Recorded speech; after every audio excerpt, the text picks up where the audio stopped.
ನಾವಿವತ್ತು ನೋಡ್ತಾ ಇರೋದು ಎಂತ ಅದ್ಭುತವಾಗಿರುವಂತ ಮೂವಿ ಅಂತಂದ್ರೆ, ಒಂದು ಭಯಂಕರವಾಗಿರುವಂತ ಕಾಡಿನಲ್ಲಿ ಮ್ಯಾಜಿಕಲ್ ಪ್ರಪಂಚ ಬಚ್ಚಿಟ್ಕೊಂಡಿರುತ್ತೆ. ಆದ್ರೆ ಆ ಪ್ರಪಂಚದಲ್ಲಿ ನಾವು ಯೋಚನೆ ಮಾಡೋದಕ್ಕೂ ಆಗುದಿಲ್ಲ ಅಂತ ಒಂದು ಕ್ರೂರ ಪ್ರಾಣಿ ಇರುತ್ತೆ. ಆಗ ಒಂದಷ್ಟು ಜನ ಆ ಪ್ರಪಂಚಕ್ಕೆ ಬಂದ್ಬಿಡ್ತಾರೆ.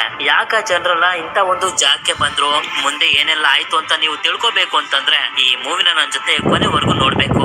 ಈ ಮೂವಿ ಹೆಸರು ಶಾಂಗ್-ಚಿ ಅಂತ. ಈಗ ತುಂಬಾ ಟೈಮ್ ಅನ್ನ ವೇಸ್ಟ್ ಮಾಡದೆ ನಮ್ಮ ಮೈನ್ ಸ್ಟೋರಿ ಕಡೆಗೆ ಹೊರಟೋಗೋಣ.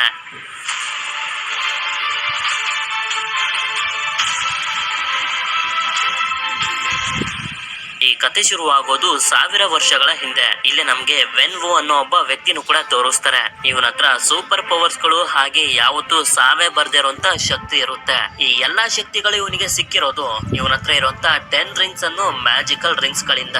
ಒಂದಷ್ಟು ಜನ ಹೇಳ್ತಾರೆ ಆ ರಿಂಗ್ಸ್ ಗಳು ಇವನಿಗೆ ಯಾರ್ದು ಸಮಾಧಿಯಿಂದ ಸಿಕ್ತು ಅಂತ. ಆದ್ರೆ ನಿಜವಾಗ್ಲೂ ವೆನ್ ವುಗೆ ಆ ರಿಂಗ್ಸ್ ಗಳು ಹೇಗ್ ಸಿಕ್ತು ಅಂತ ಯಾರಿಗೂ ಕೂಡ ಗೊತ್ತಿರೋದಿಲ್ಲ. 10 ರಿಂಗ್ಸ್ ನ ಪವರ್ ನಿಂದ ವೆನ್ ವು ಇವನ ವಿರುದ್ಧ ನಿಂತಂತ ಎಲ್ಲಾ ಜನರನ್ನ ಸಾಯಿಸ್ತಾ ಎಲ್ಲರಿಗಿಂತ ತುಂಬಾ ಪವರ್ಫುಲ್ ಆಗ್ತಿರ್ತಾನೆ. ಹಾಗೆ ಇವನ ಒಂದು ಆರ್ಮಿನೂ ಕೂಡ ಕಟ್ತಾನೆ. ಆ ಆರ್ಮಿಯ ಹೆಸರು 10 ರಿಂಗ್ಸ್ ಅಂತ. ಹೀಗೆ ಕಾಲ ಕಳೀತಿದ್ದಂಗೆನೆ ವೆನ್ ವು ಹಾಗೆ ಅವನ 10 ರಿಂಗ್ಸ್ ನ ಸೈನ್ಯ ಇಡೀ ಪ್ರಪಂಚದಲ್ಲೆಲ್ಲ ಹರಡಿ ಒಂದು ಪವರ್ಫುಲ್ ಆಗಿರುವಂತ ಸೈನ್ಯ ಆಗಿ ಕನ್ವರ್ಟ್ ಆಯ್ತು. ಹೀಗೆ 1000 ವರ್ಷಗಳು ಕಳೆದೋಗ್ತವೆ. ಇದು 1996ನೇ ಇಸ್ವಿ. ಇಷ್ಟೊತ್ತಿಗೆ ವೆನ್ ವು ಇವನ ಜೀವನದಲ್ಲಿ ಬೇಕಾದ್ನೆಲ್ಲ ಪಡ್ಕೊಂಡ್ ಬಿಟ್ಟಿರ್ತಾನೆ. ಆದ್ರೆ ಇನ್ನು ಕೂಡ ಏನೋ ಬೇಕು ಅನ್ನೋ ಆಸೆ ಇವನಿಗೆ. ಅದೇ ಸಮಯಕ್ಕೆ ಕಾಡಿನ ಮಧ್ಯದಲ್ಲಿ ಬಚ್ಚಿಟ್ಕೊಂಡಿರುವಂತ ಒಂದು ಮ್ಯಾಜಿಕಲ್ ಹಳ್ಳಿಯ ಬಗ್ಗೆ ಇವನಿಗೆ ಗೊತ್ತಾಗುತ್ತೆ. ಆ ಹಳ್ಳಿಯ ಹೆಸರು ಟಾಲೋ ಅಂತ. ಅದಕ್ಕೆ ಆ ಹಳ್ಳಿಯಲ್ಲಿರುವಂತ ಮ್ಯಾಜಿಕಲ್ ಶಕ್ತಿನ ಪಡ್ಕೋಬೇಕು ಅಂತ ಇವನ ಟೀಮ್ ನ ಜೊತೆ ಆ ಹಳ್ಳಿ ಬಚ್ಚಿಟ್ಕೊಂಡಿರುವಂತ ಕಾಡಿನ ಒಳಗಡೆ ಎಂಟರ್ ಆಗ್ತಾನೆ. ಆದ್ರೆ ಸ್ವಲ್ಪ ಹೊತ್ತಿನ ನಂತರ ಆ ಕಾಡಿಗೆ ಜೀವ ಬಂದು ಎಲ್ಲಾ ಮರಗಳು ಅಲುಗಾಡೋದಕ್ಕೆ ಶುರು ಆಗ್ತವೆ. ಇದರಿಂದ ಇವರು ತಪ್ಪಿಸ್ಕೊಂಡು ಹೋಗ್ತಿರ್ಬೇಕಾದ್ರೆ ಕಾರ್ ಕ್ರಾಶ್ ಆಗೋಗುತ್ತೆ. ಹೇಗೋ ಮಾಡಿ ವೆನ್ ವು ಅವನ ಜೀವನ ಉಳಿಸ್ಕೊತಾನೆ. ಅಂದ್ರೆ ಈ ಕಾಡು ಆ ಟಾಲೋ ಹಳ್ಳಿನ ಪ್ರೊಟೆಕ್ಟ್ ಮಾಡ್ತಿದೆ ಅಂತ. ಹೀಗೆ ಇವನು ಆ ಹಳ್ಳಿ ಎಲ್ಲಾದ್ರೂ ಸಿಗ್ಬೋದಂತ ಕಾಡಿನ ಒಳಗಡೆ ಬಂದಾಗ ಅಲ್ಲೇ ಇವನಿಗೆ ಒಬ್ಳು ಹುಡುಗಿ ಕಾಣಿಸ್ತಾಳೆ. ಇವಳ ಹೆಸರು ಜಿಯಾಂಗ್ಲಿ ಅಂತ. ನೀನ್ ಇಲ್ಲಿಗೆ ಹೇಗ್ ಬಂದಿದ್ಯಾ ಹಾಗೆ ವಾಪಸ್ ಹೊರಟೋಗು ಅಂತ ಜಿಯಾಂಗ್ಲಿ ಹೇಳ್ತಿರ್ತಾಳೆ. ಅದಕ್ಕೆ ವೆನ್ ವುಗೆ ಕೋಪ ಬಂದು ರಿಂಗ್ಸ್ ಇಂದ ಅಟ್ಯಾಕ್ ಮಾಡೋದಕ್ಕೆ ಶುರು ಮಾಡ್ತಾನೆ. ಆದ್ರೆ ಎಷ್ಟೇ ಅಟ್ಯಾಕ್ ಮಾಡ್ತಿದ್ರು ಅದರಿಂದ ಅವಳು ತಪ್ಪಿಸ್ಕೊತಿರ್ತಾಳೆ. ಅದೇ ಸಮಯಕ್ಕೆ ಇವನು ಜಿಯಾಂಗ್ಲಿನ ಮುಖನ ನೋಡ್ಬಿಡ್ತಾನೆ. ಅವಳನ್ನ ನೋಡ್ತಿದ್ದಂಗೆನೆ ಇವನಿಗೆ ಅವಳು ತುಂಬಾನೇ ಇಷ್ಟ ಆಗೋಗ್ತಾಳೆ. ಹೀಗೆ ಅವಳ ಜೊತೆ ಫೈಟ್ ಮಾಡ್ತಾ ಅಟ್ಯಾಕ್ ಮಾಡ್ತಿದ್ರು ಕೂಡ ಇದರಿಂದ ಅವಳಿಗೆ ಯಾವುದೇ ತರದ ಎಫೆಕ್ಟ್ ಆಗ್ತಿರೋದಿಲ್ಲ. ಫೈಟ್ ಮಾಡ್ತಾನೆ ಇಬ್ರು ಕೂಡ ಒಬ್ರನ್ನೊಬ್ರು ಇಷ್ಟ ಪಡೋದಕ್ಕೆ ಶುರು ಮಾಡ್ಬಿಡ್ತಾರೆ. ನಂತರ ಇವನು ರಿಂಗ್ಸ್ ಇಂದ ಅವಳ ಮೇಲೆ ಅಟ್ಯಾಕ್ ಮಾಡ್ತಾನೆ. ಆದ್ರೆ ಇವಳು ಆ ರಿಂಗ್ಸ್ ಅನ್ನ ತನ್ನ ಕಂಟ್ರೋಲ್ ಗೆ ತಗೊಂಡು ಅವನ ಮೇಲೆನೆ ಅಟ್ಯಾಕ್ ಮಾಡಿ ಅಲ್ಲಿಂದ ಹೊರಟೋಗ್ತಾಳೆ. ನಂತರ ನಮ್ಗೆ ಗೊತ್ತಾಗುತ್ತೆ ವೆನ್ ವು ಹಾಗೆ ಜಿಯಾನ್ಲಿ ಮದ್ವೆ ಆಗಿ ಇವರಿಗೆ ಒಬ್ಬ ಮಗ ಹುಟ್ಟಿದಾನೆ ಅಂತ.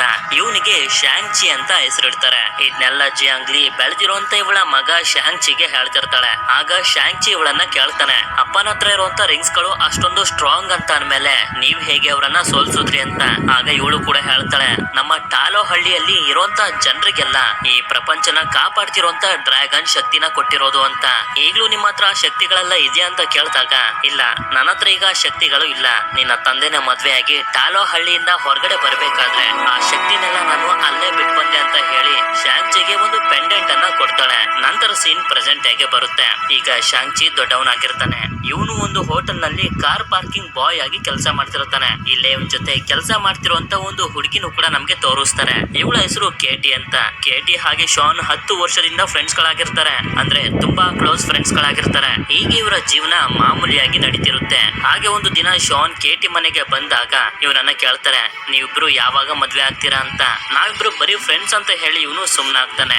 ನಂತರ ಇವರಿಬ್ರು ಕೆಲ್ಸಕ್ಕೆ ಅಂತ ಬಸ್ ನಲ್ಲಿ ಹೋಗ್ತಿರ್ಬೇಕಾದ್ರೆ ಒಬ್ಬ ವ್ಯಕ್ತಿ ಬಂದು ನಿನ್ನ ಕತ್ನಲ್ಲಿರುವಂತ ಪೆಂಡೆಂಟ್ ಕೊಡು ಅಂತ ಶಾಂಗ್-ಚಿನ ಕೇಳ್ತಾನೆ. ಆದ್ರೆ ವ್ಯಕ್ತಿ ಯಾರು ಅಂತ ಇವನಿಗೆ ಗೊತ್ತೇ ಇರೋದಿಲ್ಲ. ಅದಕ್ಕೆ ಇವನು ಕೊಡೋದಕ್ಕೆ ಒಪ್ಕೊಳ್ಳೋದಿಲ್ಲ.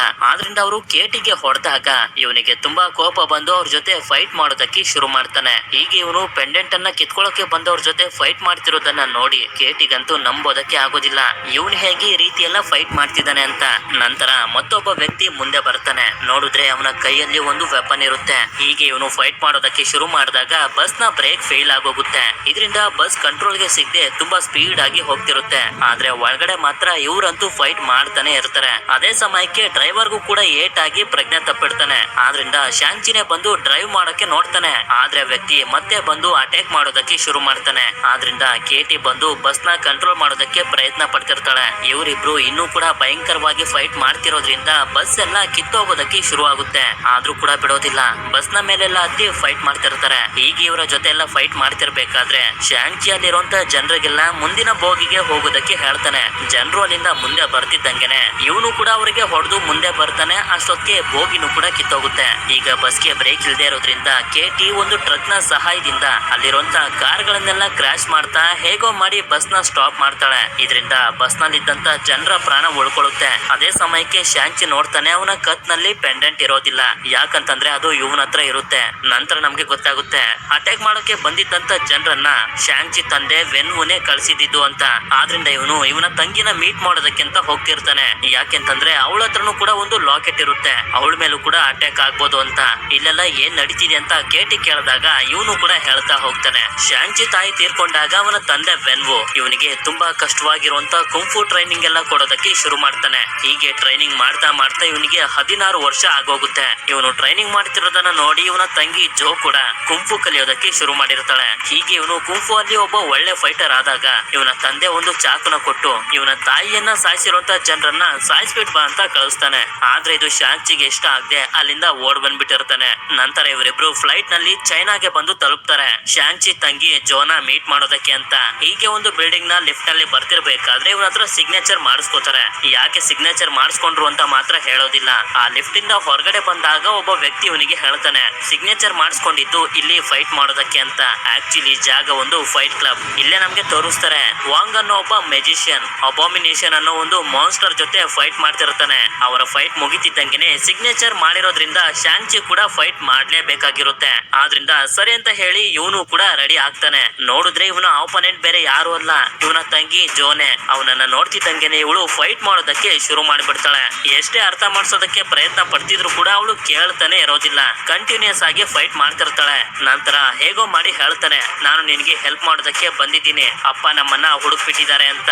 ಇವಳು ಅಲ್ಲಿಂದ ಹೋಗ್ತಿರ್ಬೇಕಾದ್ರೆ ನಮ್ಗೊಂದು ಫ್ಲಾಶ್ ಬ್ಯಾಕ್ ಅನ್ನ ತೋರಿಸ್ತಾರೆ. ಚಿಕ್ಕ ವಯಸ್ಸಿನಲ್ಲಿ ಶಾಂಚಿ ಅವನ ತಾಯಿಯನ್ನ ಸಾಯಿಸಿದಂತ ಜನರನ್ನ ಸಾಯಿಸ್ಬಿಟ್ಟು ಬರ್ತೀನಿ ಅಂತ ಹೋಗಿ ವಾಪಸ್ಸು ಬಂದೇ ಇರೋದಿಲ್ಲ. ಅದಕ್ಕೆ ಅವನಿಗೊಂದು ಕಿಕ್ ಮಾಡ್ತಾಳೆ. ನಂತರ ಯಾಕಿಲ್ಲಿಗೆ ಬಂದಿದ್ಯಾ ಅಂತ ಕೇಳಿದಾಗ ಇವನು ಹೇಳ್ತಾನೆ, ಅಪ್ಪ ಒಂದಷ್ಟು ಜನರನ್ನ ಕಳ್ಸಿದ್ರು. ಅವರು ನನ್ ಮೇಲೆ ಅಟ್ಯಾಕ್ ಮಾಡಿ ನನ್ನ ಹತ್ರ ಇದ್ದಂತ ಲಾಕೆಟ್ ಅನ್ನ ಕಿತ್ಕೊಂಡು ಹೋದ್ರು. ಅದಕ್ಕೆ ಅವರು ನಿನ್ನ ಹತ್ರ ಇರುವಂತ ಲಾಕೆಟ್ ನು ಕಿತ್ಕೊಳ್ಳಕ್ಕೆ ಬರ್ಬೋದು ಅಂತ ಇಲ್ಲಿಗೆ ಬಂದೆ. ನೀನೇ ಒಂದು ಪೋಸ್ಟ್ ಕಾರ್ಡ್ ನ ನನಗೆ ಕಳ್ಸಿದಲ್ಲ ಅಂತ ಕಾರ್ಡ್ ಅನ್ನ ಇವನು ತೋರಿಸ್ತಾನೆ. ಆಗ ಗೊತ್ತಾಗುತ್ತೆ ಇದನ್ನ ಜೋ ಕಳ್ಸಿಲ್ಲ ಅಂತ. ಇದರಿಂದ ಜೋ ಅವರನ್ನ ಅಲ್ಲೇ ಬಿಟ್ಟು ಅಲ್ಲಿಂದ ಹೊರಟೋಗ್ತಿರ್ತಾಳೆ. ಯಾಕೆಂತಂದ್ರೆ ಇವನ ತಂದೆಯ ಕಡೆ ಜನರು ಬಂದಿರ್ತಾರೆ. ಅದಕ್ಕೆ ಇವರು ಕಿಟಕಿನ ಹೊಡೆದು ಪಕ್ಕದಲ್ಲಿರುವಂತ ಲಿಫ್ಟ್ ಹತ್ರ ಹೋಗ್ತಿರ್ತಾರೆ. ಆದ್ರೆ ಜನರು ಅಲ್ಲಿಗೂ ಕೂಡ ಬಂದು ಇವರ ಮೇಲೆ ಅಟ್ಯಾಕ್ ಮಾಡೋದಕ್ಕೆ ಶುರು ಮಾಡ್ತಾರೆ. ಹೀಗೆ ಇವರೆಲ್ಲರೂ ಆ ಬಿಲ್ಡಿಂಗ್ ನ ಮೇಲೆನೆ ನಿಂತ್ಕೊಂಡು ಫೈಟ್ ಅನ್ನ ಮಾಡ್ತಿರ್ಬೇಕಾದ್ರೆ ಈ ಕಡೆ ಕೇಟಿ ಕೆಳಗಡೆ ಬಿದ್ದೋಗ್ತಿರ್ತಾಳೆ. ಅದಕ್ಕೆ ಅವಳನ್ನ ಕಾಪಾಡೋದಕ್ಕೆ ಅಂತ ಓಡ್ ಬಂದು ಅವಳನ್ನ ಹಿಡ್ಕೋತಾನೆ. ಆದ್ರೆ ಜನರು ಇವನ ಮೇಲೆ ಅಟ್ಯಾಕ್ ಮಾಡ್ಬಿಡ್ತಾರೆ. ಕೇಟಿ ಬೀಳ್ತಿರ್ಬೇಕಾದ್ರೆ ಜೋ ಬಂದು ಅವಳನ್ನ ಕಾಪಾಡ್ತಾಳೆ. ನಂತರ ಶಾಂಚಿಗೆ ಸಹಾಯ ಮಾಡೋದಕ್ಕೆ ಅಂತ ಬಂದು ಎಲ್ಲರ ಜೊತೆ ಫೈಟ್ ಮಾಡೋದಕ್ಕೆ ಶುರು ಮಾಡ್ತಾಳೆ. ಹೀಗೆ ಇವರಿಬ್ರು ಅವ್ರ ಜೊತೆ ಎಲ್ಲ ಫೈಟ್ ಮಾಡ್ತಿರ್ಬೇಕಾದ್ರೆ ಒಂದು ಬಾಂಬ್ ಬ್ಲಾಸ್ಟ್ ಆಗುತ್ತೆ. ಆಗ ಅಲ್ಲಿಗೆ ಒಬ್ಬ ವ್ಯಕ್ತಿ ಬಂದು ಜೋ ಹತ್ರ ಇದ್ದಂತ ಲಾಕೆಟ್ ಅನ್ನ ಕಿತ್ಕೊಂಡು ಓಡೋಗ್ತಿರ್ತಾನೆ.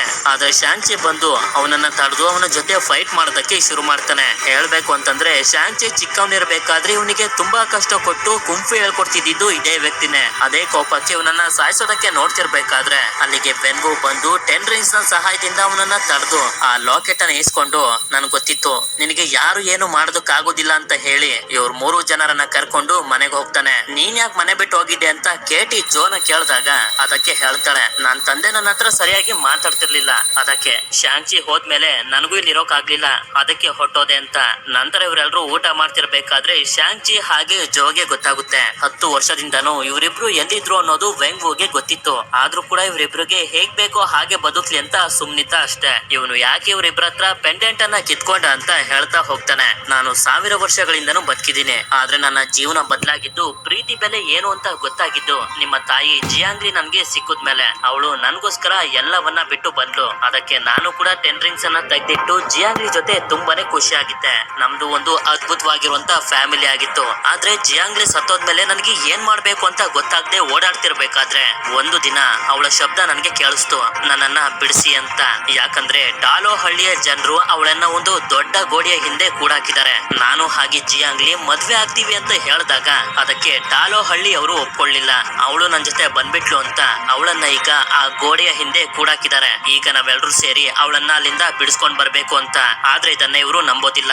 ಅದಕ್ಕೆ ಇವ್ರ ಹತ್ರ ಕಿತ್ಕೊಂಡಿದ್ದಂತ ಪೆಂಡೆಂಟ್ ಅನ್ನ ತಗೊಂಡ್ ಬಂದು ಅಲ್ಲೇ ಇದ್ದಂತ ಡ್ರ್ಯಾಗನ್ ಗೆ ಹಾಕ್ದಾಗ ಅಲ್ಲಿ ನೀರು ಬರೋದಕ್ಕೆ ಶುರುವಾಗಿ ಆ ನೀರು ಟಾಲೋ ಹಳ್ಳಿಗೆ ಹೋಗುವಂತ ದಾರಿನ ತೋರಿಸ್ತಿರುತ್ತೆ. ಆ ಹಳ್ಳಿಯ ಬಾಗ್ಲು ಯಾವಾಗ ಎಲ್ಲಿ ತೆಗೆಯುತ್ತೆ ಅಂತ ಗೊತ್ತಿದ್ರೆ ಮಾತ್ರ ಆ ಹಳ್ಳಿಯ ಒಳಗಡೆ ಹೋಗೋದಕ್ಕಾಗೋದು. ಅದು ಈಗ ವೆಂಗ್ವುಗೆ ಗೊತ್ತಿರುತ್ತೆ. ಆದ್ರೂ ಕೂಡ ಶಾಂಗ್ಚಿ ಇದ್ಯಾವ್ದು ನಂಬ್ತಿರೋದಿಲ್ಲ. ಯಾಕೆಂತಂದ್ರೆ ಇವನ ತಾಯಿ ಸತ್ತಿರೋದನ್ನ ಇವನು ಕಣ್ಣಾರೆ ನೋಡಿರ್ತಾನೆ. ಅದಕ್ಕೆ ಇವರಿಬ್ರಿಗೂ ಹೊಡೆದು ಬಂದಿ ಮಾಡೋದಕ್ಕೆ ಅಂತ ವೆಂಗು ಹೇಳ್ತಾನೆ. ಇವ್ರ 3 ಜನರನ್ನ ಕೂಡಾಕಿರುವಂತ ಜೈಲ್ ನಲ್ಲಿ ಏನೋ ಶಬ್ದ ಬರ್ತಿರುತ್ತೆ. ಅದಕ್ಕೆ ಮುಂದೆ ಬಂದು ನೋಡಿದ್ರೆ ಅಲ್ಲಿ ಡ್ರೈವರ್ ಅನ್ನೋ ಒಬ್ಬ ಡ್ರಾಮಾ ಆರ್ಟಿಸ್ಟ್ ಇರ್ತಾನೆ. ಇವನು ಹೊರಗಡೆ ನಾನೇ 10 ರಿಂಗ್ಸ್ ಆರ್ಮಿಯ ಲೀಡರ್ ಅಂತ ಹೇಳ್ಕೊಂಡು ಓಡಾಡ್ತಿದ್ದ. ಅದಕ್ಕೆ ವೆನ್ವು ಇವನನ್ನ ಇಲ್ಲಿಗೆ ಕರ್ಕೊಂಡ್ ಬಂದು ಕೂಡಾಕಿರೋದು. ಅದೇ ಸಮಯಕ್ಕೆ ಅಲ್ಲಿಗೆ ಮುಖ ಇಲ್ದೇ ಇರುವಂತ ಒಂದು ಕ್ರಿಯೇಚರ್ ಬರುತ್ತೆ. ಇದ್ರ ಭಾಷೆನ ಡ್ರೈವರ್ ಕಲ್ತ್ಕೊಬಿಟ್ಟಿರ್ತಾನೆ. ಹಾಗೆ ಅದಕ್ಕೆ ಮಾರಿಸ್ ಅಂತಾನು ಕೂಡ ಹೆಸರಿಟ್ಟಿರ್ತಾನೆ. ಟಾಲೋ ವಿಲೇಜ್ ಅನ್ನ ಹುಡ್ಕೊಂಡು ಹೋಗಿರ್ಬೇಕಾದ್ರೆ ವೆನ್ವುಗೆ ಈ ಕ್ರಿಯೇಚರ್ ಸಿಕ್ಕಿರುತ್ತೆ. ಅದಕ್ಕೆ ಅದು ಕೇಳ್ತಿರುತ್ತೆ, ನನ್ನ ಮತ್ತೆ ಟಾಲೋ ವಿಲೇಜ್ ಗೆ ಕರ್ಕೊಂಡು ಹೋಗಿ ಅಂತ. ಆದ್ರೆ ವೆನ್ವು ಹೇಳಿರೋ ಪ್ರಕಾರ ಆ ಹಳ್ಳಿಯ ಬಾಗ್ಲು ವರ್ಷಕ್ಕೆ 1 ಸಲ ಮಾತ್ರ ತೆಗೆಯೋದು. ಅದಕ್ಕೆ ಅಲ್ಲಿಗೆ ಹೋಗೋದಕ್ಕೆ ಆಗೋದಿಲ್ಲ ಅಂತ ಇವನು ಹೇಳ್ತಿರ್ಬೇಕಾದ್ರೆ ಮಾರಿಸ್ ಟ್ರೆವರ್ ಗೆ ಹೇಳುತ್ತೆ, ಹಳ್ಳಿ ಒಳಗಡೆ ಹೋಗೋದಕ್ಕೆ ನನ್ಗೆ ಮತ್ತೊಂದು ದಾರಿ ಗೊತ್ತು ಅಂತ. ಅದೇ ಸಮಯಕ್ಕೆ ಜೋ ಕೂಡ ಅಲ್ಲಿಂದ ಹೊರಗಡೆ ಹೋಗೋದಕ್ಕೆ ಒಂದು ದಾರಿನ ಹುಡುಕ್ಬಿಡ್ತಾಳೆ. ಅದಕ್ಕೆ ಗ್ಯಾರೇಜ್ ನಲ್ಲಿರುವಂತ ಕಾರ್ಕಿನ ತಗೊಂಡು ಕಾರ್ ನಲ್ಲಿ ಹೋಗ್ತಿರ್ತಾರೆ. ಇದನ್ನ ಗಾರ್ಡ್ಸ್ ಗಳು ನೋಡಿ ಇವರ ಕಾರ್ ಅನ್ನ ಅಡ್ಡ ಹಾಕ್ತಾರೆ. ಆದ್ರಿಂದ ರಿವರ್ಸ್ ಗೆ ಬಂದು ಮತ್ತೊಂದು ದಾರಿಲಿ ಹೋಗ್ತಿರ್ಬೇಕಾದ್ರೆ ಆ ಗಾರ್ಡ್ಸ್ ಗಳು ಅಟ್ಯಾಕ್ ಮಾಡ್ತಿರ್ತಾರೆ. ಆದ್ರೂ ಕೂಡ ಇವರೆಲ್ಲ ತಪ್ಪಿಸ್ಕೊಂಡು ಮುಂದೆ ಬಂದ್ಬಿಡ್ತಾರೆ. ಇದನ್ನ ವೆನ್ವು ಕೂಡ ನೋಡಿ ಅವರೆಲ್ಲಾದ್ರೂ ಹೋಗ್ಲಿ ಬಿಡಿ ಅಂತಾನೆ. ನಂತರ ಮಾರನೇ ದಿನ ಇವರು ಆ ಟಾಲೋ ವಿಲೇಜ್ ಬಚ್ಚಿಟ್ಕೊಂಡಿರುವಂತ ಕಾಡಿನ ಹತ್ರ ಬಂದು ತಲುಪ್ತಾರೆ. ಯಾಕಂದ್ರೆ ಆ ಹಳ್ಳಿಯಲ್ಲಿರುವಂತ ಜನರಿಗೆ ಹೇಳೋಕೆ ವೆನ್ವು ಅವನ ಆರ್ಮಿನ ಕರ್ಕೊಂಡು ಬರ್ತಿದ್ದಾನೆ ಅಂತ.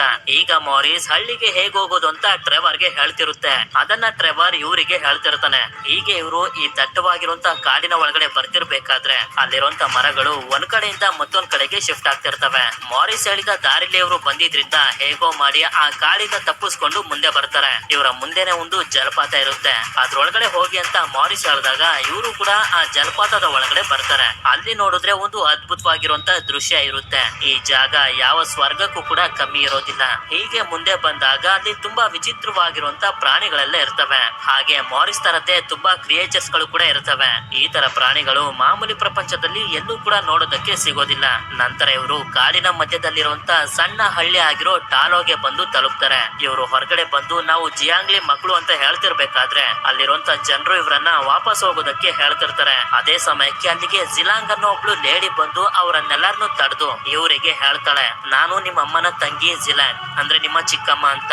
ಜಿಲಾಂಗ್ಗೆ ಇವರನ್ನ ನೋಡಿ ತುಂಬಾನೇ ಸಂತೋಷ ಆಗೋಗಿರುತ್ತೆ. ನಮ್ಮ ತಂದೆ ವೆನ್ವು ಇಲ್ಲಿಗೆ ಬರ್ತಿದ್ದಾರೆ ಅಂತ ಹೇಳಿದಾಗ ಜಿಲಾಂಗ್ ಅವರಿಗೆ ಮುಂದೆ ಇರುವಂತ ಬೆಟ್ಟನ ತೋರಿಸಿ ಹೇಳ್ತಾಳೆ, ಆ ಬೆಟ್ಟದಲ್ಲಿ ಒಂದು ದೊಡ್ಡ ಗೇಟ್ ನ ಹಿಂದೆ ಆತ್ಮಗಳನ್ನ ತಿನ್ನುವಂತ ಒಂದು ಮಾನ್ಸ್ಟರ್ ಅನ್ನ ಬಂಧಿಸಿದೀವಿ. ಅದು ಹೊರಗಡೆ ಬರ್ದೇ ಇರೋ ರೀತಿ ನಾವೆಲ್ಲರೂ ಪ್ರೊಟೆಕ್ಟ್ ಮಾಡ್ತಿದೀವಿ ಅಂತ.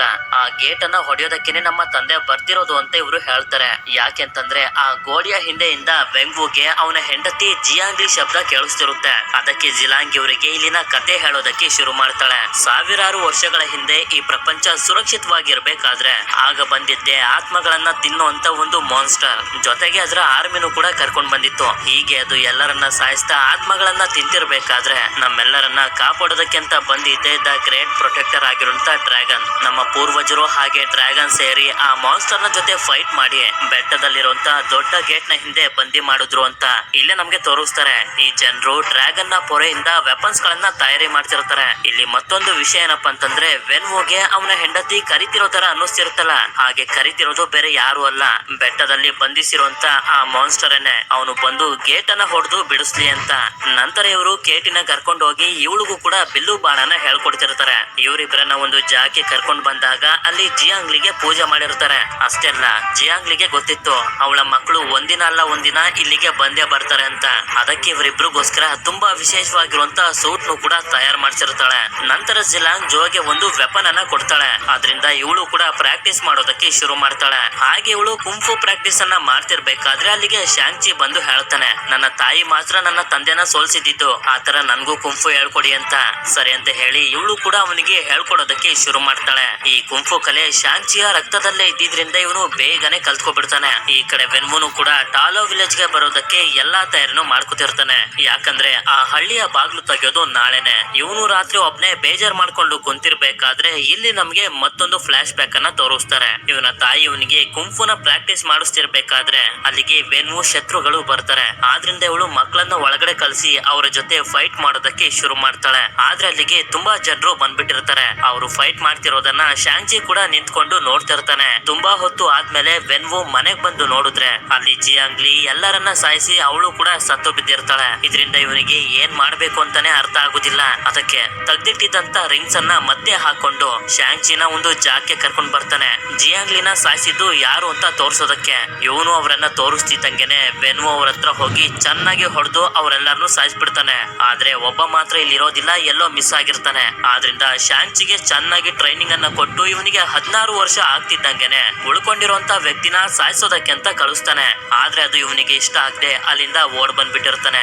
ನಂತರ ಅಲ್ಲಿಗೆ ಕೇಟಿ ಬಂದು ಇವನಿಗೆ ಸಮಾಧಾನ ಮಾಡ್ತಾಳೆ. ಇದೆಲ್ಲ ಆದ್ಮೇಲೆ ಮಾರನೇ ದಿನ ನಮ್ಗೆ ತೋರಿಸ್ತಾರೆ. ಇವರೆಲ್ಲರೂ ಯುದ್ಧಕ್ಕೋಸ್ಕರ ರೆಡಿ ಆಗ್ತಿರ್ತಾರೆ. ವೆನ್ವು ಬರ್ತಿದ್ದಂಗೆನೆ ಅವನ ಜೊತೆ ಫೈಟ್ ಮಾಡೋದಕ್ಕೆ ಅಂತ. ಅಷ್ಟೊತ್ತಿಗೆ ಇವರು ಕೂಡ ರೆಡಿ ಆಗಿರ್ತಾರೆ. ಅದೇ ಸಮಯಕ್ಕೆ ವೆನ್ವು ಅವನ ಆರ್ಮಿನ ಕರ್ಕೊಂಡು ಟಾಲೋಗೆ ಬಂದು ಇಲ್ಲಿರುವಂತ ಎಲ್ಲಾ ಜನರಿಗೂ ಹೇಳ್ತಾನೆ, ನಾನು ನನ್ನ ಹೆಂಡತಿನ ಬಿಡಿಸ್ಕೊಂಡು ಹೋಗೋದಕ್ಕೆ ಅಂತ ಬಂದಿದ್ದೀನಿ. ಯಾರಾದ್ರೂ ಅಡ್ಡ ಬಂದ್ರೆ ನಾನು ಸುಮ್ನಿರೋದಿಲ್ಲ ಅಂತ. ಅಲ್ಲಿರೋದು ನಿನ್ನ ಹೆಂಡತಿ ಎಲ್ಲ ಒಂದು ಮಾನ್ಸ್ಟರ್ ಅಂತ ಎಷ್ಟೇ ಅರ್ಥ ಮಾಡಿಸಿದ್ರು ಇವನು ಕೇಳೋದೇ ಇಲ್ಲ. ಇವರೆಲ್ಲರನ್ನ ಸಾಯಿಸೋದಕ್ಕೆ ಅವನ ಆರ್ಮಿಗೆ ಹೇಳ್ತಾನೆ. ಇದರಿಂದ ಟಾಲೋದ ಜನರು ಹಾಗೆ ವೆನ್ವುನ 10 ರಿಂಗ್ಸ್ ಆರ್ಮಿ ಮಧ್ಯೆ ಒಂದು ದೊಡ್ಡ ಯುದ್ಧನೇ ಶುರು ಆಗೋಗುತ್ತೆ. ಹೀಗೆ ಇವರೆಲ್ಲ ಫೈಟ್ ಅನ್ನ ಮಾಡ್ತಿರ್ಬೇಕಾದ್ರೆ ವೆನ್ವು ಅಲ್ಲಿಂದ ಒಂದು ಮನೆಯ ಒಳಗಡೆ ಹೋಗ್ತಿರ್ತಾನೆ. ಅದಕ್ಕೆ ಶಾಂಗ್ಚಿನು ಕೂಡ ಅಲ್ಲಿಗೆ ಬರ್ತಾನೆ. ಇವನು ಬೆಟ್ಟದ ಹತ್ರ ಹೋಗದೆ ಇರೋ ರೀತಿ ತಡೆಯೋದಕ್ಕೆ ಅಂತ. ಆಗ ವೆನ್ವು ಇವನಿಗೆ ಹೊಡೆದು ಹೇಳ್ತಾನೆ, ನೀನು ಜೀವನ ಪೂರ್ತಿ ತಲೆ ಮರೆಸ್ಕೊಂಡು ಒಬ್ಬ ಹೇಡಿ ತರ ಬದುಕಿದ್ಯಾ, ಈಗ ನನ್ನೂ ಕೂಡ ತಡೆಯೋದಕ್ಕೆ ಬರ್ತಿದ್ಯಾ ಅಂತ ಹೇಳಿ ಫೈಟ್ ಮಾಡ್ತಿರ್ತಾನೆ. ಆಗ ಶಾಂಗ್ಚಿನು ಕೂಡ ಹೇಳ್ತಾನೆ, ನನಗೆ 16 ವರ್ಷ ಇರ್ಬೇಕಾದ್ರೇನೆ ನನ್ನ ಒಬ್ಬ ಕೊಲೆಗಾರನಾಗೆ ಮಾಡೋದಕ್ಕೆ ನೋಡಿದ್ರೆ ನಿಮ್ಗೆ ನನ್ನ ಹಾಗೆ ನನ್ನ ತಂಗಿಯ ಚಿಂತೆನೆ ಇರ್ಲಿಲ್ಲ. ನಿಮ್ಗೆ ನಿಮ್ಮ ರಿಂಗ್ಸ್ ಗಳೇ ಹೆಚ್ಚಾಗಿತ್ತು ಅಂತ. ಆದ್ರೆ ಇವನು ಶಾಂಗ್ಚಿಗೆ ಹೊಡೆದು ನೀರಿನ ಒಳಗಡೆ ಹಾಕಿ ಇಲ್ಲಿಂದ ಬೆಟ್ಟದ ಮೇಲೆ ಬರ್ತಾನೆ. ಆ ದೊಡ್ಡ ಗೇಟ್ ಹತ್ರ. ಈ ಗೇಟ್ ನ ಒಳಗಡೆಯಿಂದ ಜಿಯಾಂಗ್ಲಿ ನನ್ನನ್ನ ಬಿಡಿಸು ಅನ್ನೋ ರೀತಿ ಇವನಿಗೆ ಕೇಳಿಸ್ತಿರುತ್ತೆ. ಅದಕ್ಕೆ ಇವನು ಹೊಡೆಯೋದಕ್ಕೆ ಶುರು ಮಾಡ್ತಾನೆ. ಹೀಗೆ ಇವನು ಹೊಡೆದಾಗ ಕಿಂಡಿಯಿಂದ ಒಂದು ಕ್ರಿಯೇಚರ್ ಹೊರಗಡೆ ಬರುತ್ತೆ. ಇವರೆಲ್ಲ ಫೈಟ್ ಮಾಡ್ತಿರ್ಬೇಕಾದ್ರೆ ಜಿಲಾಂಗ್ ನೋಡ್ತಾಳೆ. ಆ ಮಾನ್ಸ್ಟರ್ ನ ಆರ್ಮಿ ರಿಲೀಸ್ ಆಗಿ ಈ ಕಡೆನೆ ಬರ್ತಿರ್ತವೆ. ಅದೇ ಸಮಯಕ್ಕೆ ಆ ಕ್ರಿಯೇಚರ್ ಬಂದು ಒಬ್ಬ ವ್ಯಕ್ತಿಯ ಆತ್ಮನ ಹೀರಿ ಆ ಆತ್ಮನ ತಗೊಂಡೋಗಿ ಗೇಟ್ ನ ಒಳಗಡೆ ಬಿಡುತ್ತೆ. ಈ ಕ್ರಿಯೇಚರ್ಸ್ ಗಳನ್ನ ಸಾಯಿಸೋದಕ್ಕಾಗೋದು ಟಾಲೋ ಜನರ ವೆಪನ್ಸ್ ಗಳಿಂದ ಮಾತ್ರ. ಅದಕ್ಕೆ 10 ರಿಂಗ್ಸ್ ನ ಆರ್ಮಿ ಹಾಗೆ ಟಾಲೋದ ಜನರು ಒಂದಾಗ್ತಾರೆ ಆ ಕ್ರಿಯೇಚರ್ಸ್ ಗಳನ್ನ ಸಾಯಿಸೋದಕ್ಕೆ ಅಂತ. ನಂತರ ಗೇಟ್ ಇಂದ ತುಂಬಾ ಕ್ರಿಯೇಚರ್ಸ್ ಗಳು ಹೊರಗಡೆ ಬರ್ತಿರ್ತವೆ. ಅದಕ್ಕೆ ಇವರು ಕೂಡ ರೆಡಿ ಆಗ್ತಿರ್ತಾರೆ. ಈ ಕಡೆ ಶಾಂಗ್ಚಿ ನೀರಿನ ಒಳಗಡೆ ಬಿದ್ದಿರ್ಬೇಕಾದ್ರೆ ಅದೇ ಸಮಯಕ್ಕೆ ಅಲ್ಲಿಗೆ ಒಂದು ಡ್ರ್ಯಾಗನ್ ಬರುತ್ತೆ.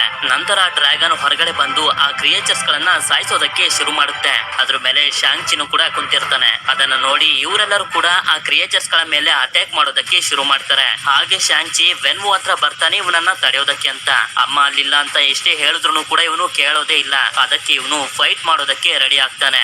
ನಂತರ ಇವರ ಮಧ್ಯೆ ಫೈಟ್ ಶುರು ಆಗೇ ಹೋಗುತ್ತೆ. ಹೀಗೆ ಇವರಿಬ್ರು ಫೈಟ್ ಅನ್ನ ಮಾಡ್ತಿರ್ಬೇಕಾದ್ರೆ ವೆನ್ವು 5 ರಿಂಗ್ಸ್ ಗಳಿಂದ ಅಟ್ಯಾಕ್ ಮಾಡ್ತಾನೆ. ಆದ್ರೆ ಆ ರಿಂಗ್ಸ್ ಗಳು ಶಾಂಗ್ಚಿ ಕಂಟ್ರೋಲ್ ಗೆ ಬಂದು ಆರೆಂಜ್ ಕಲರ್ ಅಲ್ಲಿ ಗ್ಲೋ ಆಗೋದಕ್ಕೆ ಶುರು ಆಗ್ತವೆ. ಇದೆಲ್ಲ ಆಗ್ತಿರೋದು ಜಿಯಾಂಗ್ಲಿ ಶಾಂಗ್ಚಿಗೆ ಕುಂಫು ಹೇಳ್ಕೊಟ್ಟಿರೋದ್ರಿಂದ. ನಿಮ್ಗೆ ನೆನ್ಪಿರ್ಬೋದು, ಜಿಯಾಂಗ್ಲಿ ಕೂಡ 10 ರಿಂಗ್ಸ್ ಅನ್ನ ಕಂಟ್ರೋಲ್ ಗೆ ತಗೊಂಡಾಗ ಇದೇ ರೀತಿ ಆರೆಂಜ್ ಕಲರ್ ಅಲ್ಲಿ ಗ್ಲೋ ಆಗ್ತಿತ್ತು. ಇದರಿಂದ ಇವರಿಬ್ರು ಕೂಡ 5 ರಿಂಗ್ಸ್ ಗಳಿಂದ ಫೈಟ್ ಮಾಡೋದಕ್ಕೆ ಶುರು ಮಾಡ್ತಾರೆ. ಫೈಟ್ ಮಾಡ್ತಾ ಮಾಡ್ತಾ ಮತ್ತೈದು ರಿಂಗ್ಸ್ ಗಳಿಂದ ವೆನ್ವು ಅಟ್ಯಾಕ್ ಮಾಡ್ತಾನೆ. 10 ರಿಂಗ್ಸ್ ಗಳು ಕೂಡ ಶಾಂಗ್ಚಿ ಕಂಟ್ರೋಲ್ ಗೆ ಬಂದ್ಬಿಟ್ಟಿರ್ತವೆ. ಆದ್ರೆ ಇವನು ವೆನ್ವು ಮೇಲೆ ಅಟ್ಯಾಕ್ ಮಾಡೋದಕ್ಕೆ ಹೋಗೋದಿಲ್ಲ. ಅದನ್ನ ಬಿಸಾಕಿ ಹೇಳ್ತಾನೆ, ಪ್ಲೀಸ್ ಈ ರೀತಿ ಮಾಡಬೇಡಿ, ನನ್ಗೆ ನಿಮ್ನು ಕೂಡ ಕಳ್ಕೊಳ್ಳೋದಕ್ಕೆ ಇಷ್ಟ ಇಲ್ಲ ಅಂತ. ಅದೇ ಸಮಯಕ್ಕೆ ನೋಡ್ತಾರೆ ಗೋಡೆನ ಹೊಡ್ಕೊಂಡು ಆ ಮಾನ್ಸ್ಟರ್ ಹೊರಗಡೆ ಬಂದ್ಬಿಡುತ್ತೆ. ಅದು ಅಟ್ಯಾಕ್ ಮಾಡೋದಕ್ಕೆ ಬಂದಾಗ ಶಾಂಗ್ಚಿನ ಕಾಪಾಡ್ತಾನೆ. ಆದ್ರೆ ಅದು ವೆನ್ವುನೇ ಹಿಡ್ಕೊಂಡು ಅವನ ಆತ್ಮನೆ ಹೀರ್ಕೊಳ್ತಿರುತ್ತೆ. ಅದಕ್ಕೆ ಇವನು 10 ರಿಂಗ್ಸ್ ಅನ್ನ ಶಾಂಗ್ಚಿಗೆ ಕೊಟ್ಬಿಡ್ತಾನೆ. ಹಾಗೆ ಅದು ಅವನನ್ನ ಸಾಯಿಸ್ಬಿಡುತ್ತೆ.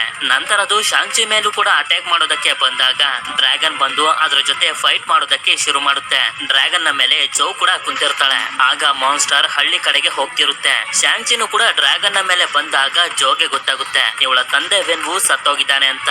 ಆಗ ಡ್ರ್ಯಾಗನ್ ಮಾನ್ಸ್ಟರ್ ನ ಮೇಲೆ ನೀರಿನಿಂದ ಅಟ್ಯಾಕ್ ಮಾಡಿ ನೀರಿನ ಒಳಗಡೆನೆ ಮುಳುಗಿಸಿ ಸಾಯಿಸೋದಕ್ಕೆ ಅಂತ ನೋಡ್ತಿರುತ್ತೆ. ಆಗ ಮಾನ್ಸ್ಟರ್ ನ ಆರ್ಮಿ ಆತ್ಮಗಳನ್ನ ತಂದು ಕೊಟ್ಟು ಅದನ್ನ ಸ್ಟ್ರಾಂಗ್ ಆಗೋ ರೀತಿ ಮಾಡ್ಬಿಡ್ತವೆ. ಇದು ಸ್ಟ್ರಾಂಗ್ ಆಗ್ತಿದ್ದಂಗೆನೆ ಡ್ರ್ಯಾಗನ್ ನ ಮೇಲೆ ಅಟ್ಯಾಕ್ ಮಾಡಿ ಅದರ ಆತ್ಮನು ಕೂಡ ಎಳ್ಕೊಳ್ಳೋದಕ್ಕೆ ಅಂತ ನೋಡ್ತಿರುತ್ತೆ. ಇದನ್ನೆಲ್ಲ ಕೇಟಿ ಕೂಡ ನೋಡ್ತಿರ್ತಾಳೆ. ಇವರಿಬ್ರು ಕೂಡ ಇಲ್ಲೇ ಸಿಗಾಕೊಂಡಿರ್ತಾರೆ. ಹೇಗಾದ್ರೂ ಮಾಡಿ ಡ್ರ್ಯಾಗನ್ ನ ಕಾಪಾಡ್ಬೇಕು ಅಂತ ಇವರು ನೋಡ್ತಿರ್ಬೇಕಾದ್ರೇನೆ ಆ ಮಾನ್ಸ್ಟರ್ ಇವರಿಬ್ರು ಮೇಲೂ ಕೂಡ ಅಟ್ಯಾಕ್ ಮಾಡಿ ಸಾಯಿಸೋದಕ್ಕೆ ಅಂತ ನೋಡ್ತಿರುತ್ತೆ. ಆದ್ರೆ ಇವ್ರು ಮಾತ್ರ ಒಬ್ರನ್ನೊಬ್ರು ಬಿಟ್ಕೊಡ್ದೆ ಗಟ್ಟಿಯಾಗಿ ಹಿಡ್ಕೊಂಡಿರ್ತಾರೆ. ಇನ್ನೇನು ಅದು ಡ್ರ್ಯಾಗನ್ ನ ಆತ್ಮನ ಹೀರ್ಕೊಳ್ಬೇಕು ಅಂತ ಅನ್ಕೊಳ್ಳೋಷ್ಟ್ರಲ್ಲಿ ಆ ಮಾನ್ಸ್ಟರ್ ನ ಕತ್ತಿಗೆ ಯಾರೋ ಬಿಲ್ಲು ಬಾಣ ಬಿಡ್ತಾರೆ. ನೋಡಿದ್ರೆ ಅದನ್ನ ಬಿಟ್ಟಿರೋದು ಕೇಟಿ.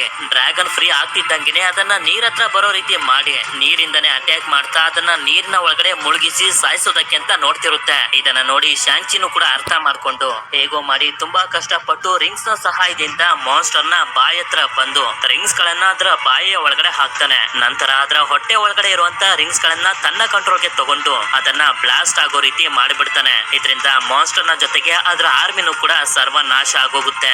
ಆಗ ಡ್ರ್ಯಾಗನ್ ಶಾಂಚಿ ಹಾಗೆ ಜೋನ ಕರ್ಕೊಂಡ್ ಬಂದು ಬಿಡುತ್ತೆ. ಅಲ್ಲಿ ನೋಡಿದ್ರೆ ತುಂಬಾ ಜನರು ಸತ್ತೋಗಿರ್ತಾರೆ. ಅದಕ್ಕೆ ಸತ್ತಿರುವಂತ ಸೈನಿಕರಿಗೆಲ್ಲ ಇವರು ಅಂತಿಮ ಸಂಸ್ಕಾರವನ್ನ ಮಾಡ್ತಾರೆ. ಅದ್ರ ಜೊತೆಗೆ ಶಾಂಚಿ ಅವನ ತಂದೆಯ ಅಂತಿಮ ಸಂಸ್ಕಾರವನ್ನು ಕೂಡ ಮಾಡ್ತಾನೆ. ಕೊನೆಗೆ ಡ್ರ್ಯಾಗನ್ ಕೂಡ ಟಾಲೋ ಹಳ್ಳಿಯನ್ನ ಬಿಟ್ಟು ಅಲ್ಲಿಂದ ಸ್ವರ್ಗಕ್ಕೆ ಹೊಟ್ಟೋಗುತ್ತೆ. ಯಾಕೆಂತಂದ್ರೆ ಆ ಮಾನ್ಸ್ಟರ್ ಹೊರಗಡೆ ಬರಬಾರ್ದು ಅಂತಾನೆ ಡ್ರ್ಯಾಗನ್ ಇಲ್ಲಿ ಇದ್ದಿದ್ದು. ಡ್ರ್ಯಾಗನ್ ನಾಶ ಆದ್ಮೇಲೆ ಇದು ಕೂಡ ಅಲ್ಲಿಂದ ಹೊಟ್ಟೋಗುತ್ತೆ. ನಂತರ ನಮ್ಗೆ ಮುಂದಿನ ಸೀನ್ ನಲ್ಲಿ ತೋರಿಸ್ತಾರೆ. ಇಲ್ಲಿವರೆಗೂ ಏನೇನ್ ನಡೀತು ಅಂತ ಇವರಿಬ್ರು ಕುತ್ಕೊಂಡು ಇವರ ಫ್ರೆಂಡ್ಸ್ ಗಳಿಗೆ ಹೇಳ್ತಿರ್ತಾರೆ. ಆದ್ರೆ ಅವ್ರು ಮಾತ್ರ ಇವರ ಮಾತನ್ನೇ ನಂಬ್ತಿರೋದಿಲ್ಲ.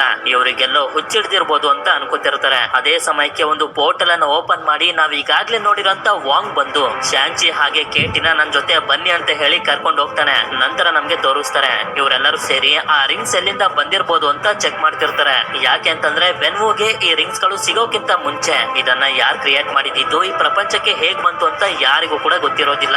ಇಲ್ಲೇ ನಮ್ಗೆ ಹಲ್ಕ್ ಆಗಿ ಕ್ಯಾಪ್ಟನ್ ಮಾರ್ವಲ್ ನ ಕೂಡ ತೋರಿಸ್ತಾರೆ. ಮಾರ್ವಲ್ ಮೂವೀಸ್ ನ ನೀವೆಲ್ಲರೂ ನೋಡಿದ್ದೀರಾ ಅಂತಂದ್ರೆ ಇವರೆಲ್ಲರೂ ಯಾರು ಅಂತ ನಿಮ್ಗೆ ಗೊತ್ತೇ ಇರುತ್ತೆ. ಇವ್ರಿಗೂ ಕೂಡ ಈ ರಿಂಗ್ಸ್ ನ ಬಗ್ಗೆ ಏನು ಕೂಡ ಗೊತ್ತಿರೋದಿಲ್ಲ. ಆದ್ರೆ ಈ ರಿಂಗ್ಸ್ ಮಾತ್ರ ಯಾರಿಗೂ ಒಂದು ಸಿಗ್ನಲ್ ಅನ್ನ ಕಳಿಸ್ತಿರುತ್ತೆ. ಆ ಸಿಗ್ನಲ್ ಅನ್ನ ಯಾರು ಕಳಿಸ್ತಿದೆ ಅಂತ ತಿಳ್ಕೋಬೇಕು ಅಂತ ಇವರೆಲ್ಲರೂ ಡಿಸೈಡ್ ಮಾಡ್ತಾರೆ. ಹಾಗೆ ಶಾಂಚಿನೂ ಕೂಡ ಅವೆಂಜರ್ಸ್ ನ ಟೀಮ್ ಗೆ ಸೇರಿಸ್ಕೋತಾರೆ. ಇಲ್ಲಿಗೆ ಈ ಮೂವಿ ಎಂಡ್ ಆಗುತ್ತೆ. ನಿಮ್ಗೆ ಗೊತ್ತಿದ್ರೆ ನನ್ಗೆ ಕಮೆಂಟ್ ಮಾಡಿ ತಿಳಿಸಿ ಈ ಮೂವಿ ಯಾವ ಸಿನಿಮ್ಯಾಟಿಕ್ ಯೂನಿವರ್ಸ್ ಅಂತ. ಸರಿ, ವಿಡಿಯೋ ಇಷ್ಟ ಆಗಿತ್ತು ಅಂತಂದ್ರೆ ಲೈಕ್ ಮಾಡಿ. ಸಿಗೋಣ ಮತ್ತೊಂದು ಅಮೇಜಿಂಗ್ ಆಗಿರುವಂತ ವಿಡಿಯೋದಲ್ಲಿ. Until then stay tune mister explainer Kannada. ನಾವಿವತ್ತು ನೋಡ್ತಾ ಇರೋದು ಎಂತ ಅದ್ಭುತವಾಗಿರುವಂತ ಮೂವಿ ಅಂತಂದ್ರೆ ಒಂದು ಭಯಂಕರವಾಗಿರುವಂತ ಕಾಡ್ನಲ್ಲಿ ಮ್ಯಾಜಿಕಲ್ ಪ್ರಪಂಚ ಬಚ್ಚಿಟ್ಕೊಂಡಿರುತ್ತೆ. ಆದ್ರೆ ಆ ಪ್ರಪಂಚದಲ್ಲಿ ನಾವು ಯೋಚನೆ ಮಾಡೋದಕ್ಕೂ ಆಗುದಿಲ್ಲ ಅಂತ ಒಂದು ಕ್ರೂರ ಪ್ರಾಣಿ ಇರುತ್ತೆ. ಆಗ ಒಂದಷ್ಟು ಜನ ಆ ಪ್ರಪಂಚಕ್ಕೆ ಬಂದ್ಬಿಡ್ತಾರೆ. ಯಾಕ ಜನರಲ್ಲ ಇಂತ ಒಂದು ಜಾಗಕ್ಕೆ ಬಂದ್ರು, ಮುಂದೆ ಏನೆಲ್ಲ ಆಯ್ತು ಅಂತ ನೀವು ತಿಳ್ಕೊಬೇಕು ಅಂತಂದ್ರೆ ಈ ಮೂವಿನ ನನ್ನ ಜೊತೆ ಕೊನೆವರೆಗೂ ನೋಡ್ಬೇಕು. ಈ ಮೂವಿ ಹೆಸರು ಶಾಂಚಿ ಅಂತ. ಈಗ ತುಂಬಾ ಟೈಮ್ ಅನ್ನ ವೇಸ್ಟ್ ಮಾಡದೆ ನಮ್ಮ ಮೈನ್ ಸ್ಟೋರಿ ಕಡೆಗೆ ಹೊಟ್ಟೋಗೋಣ.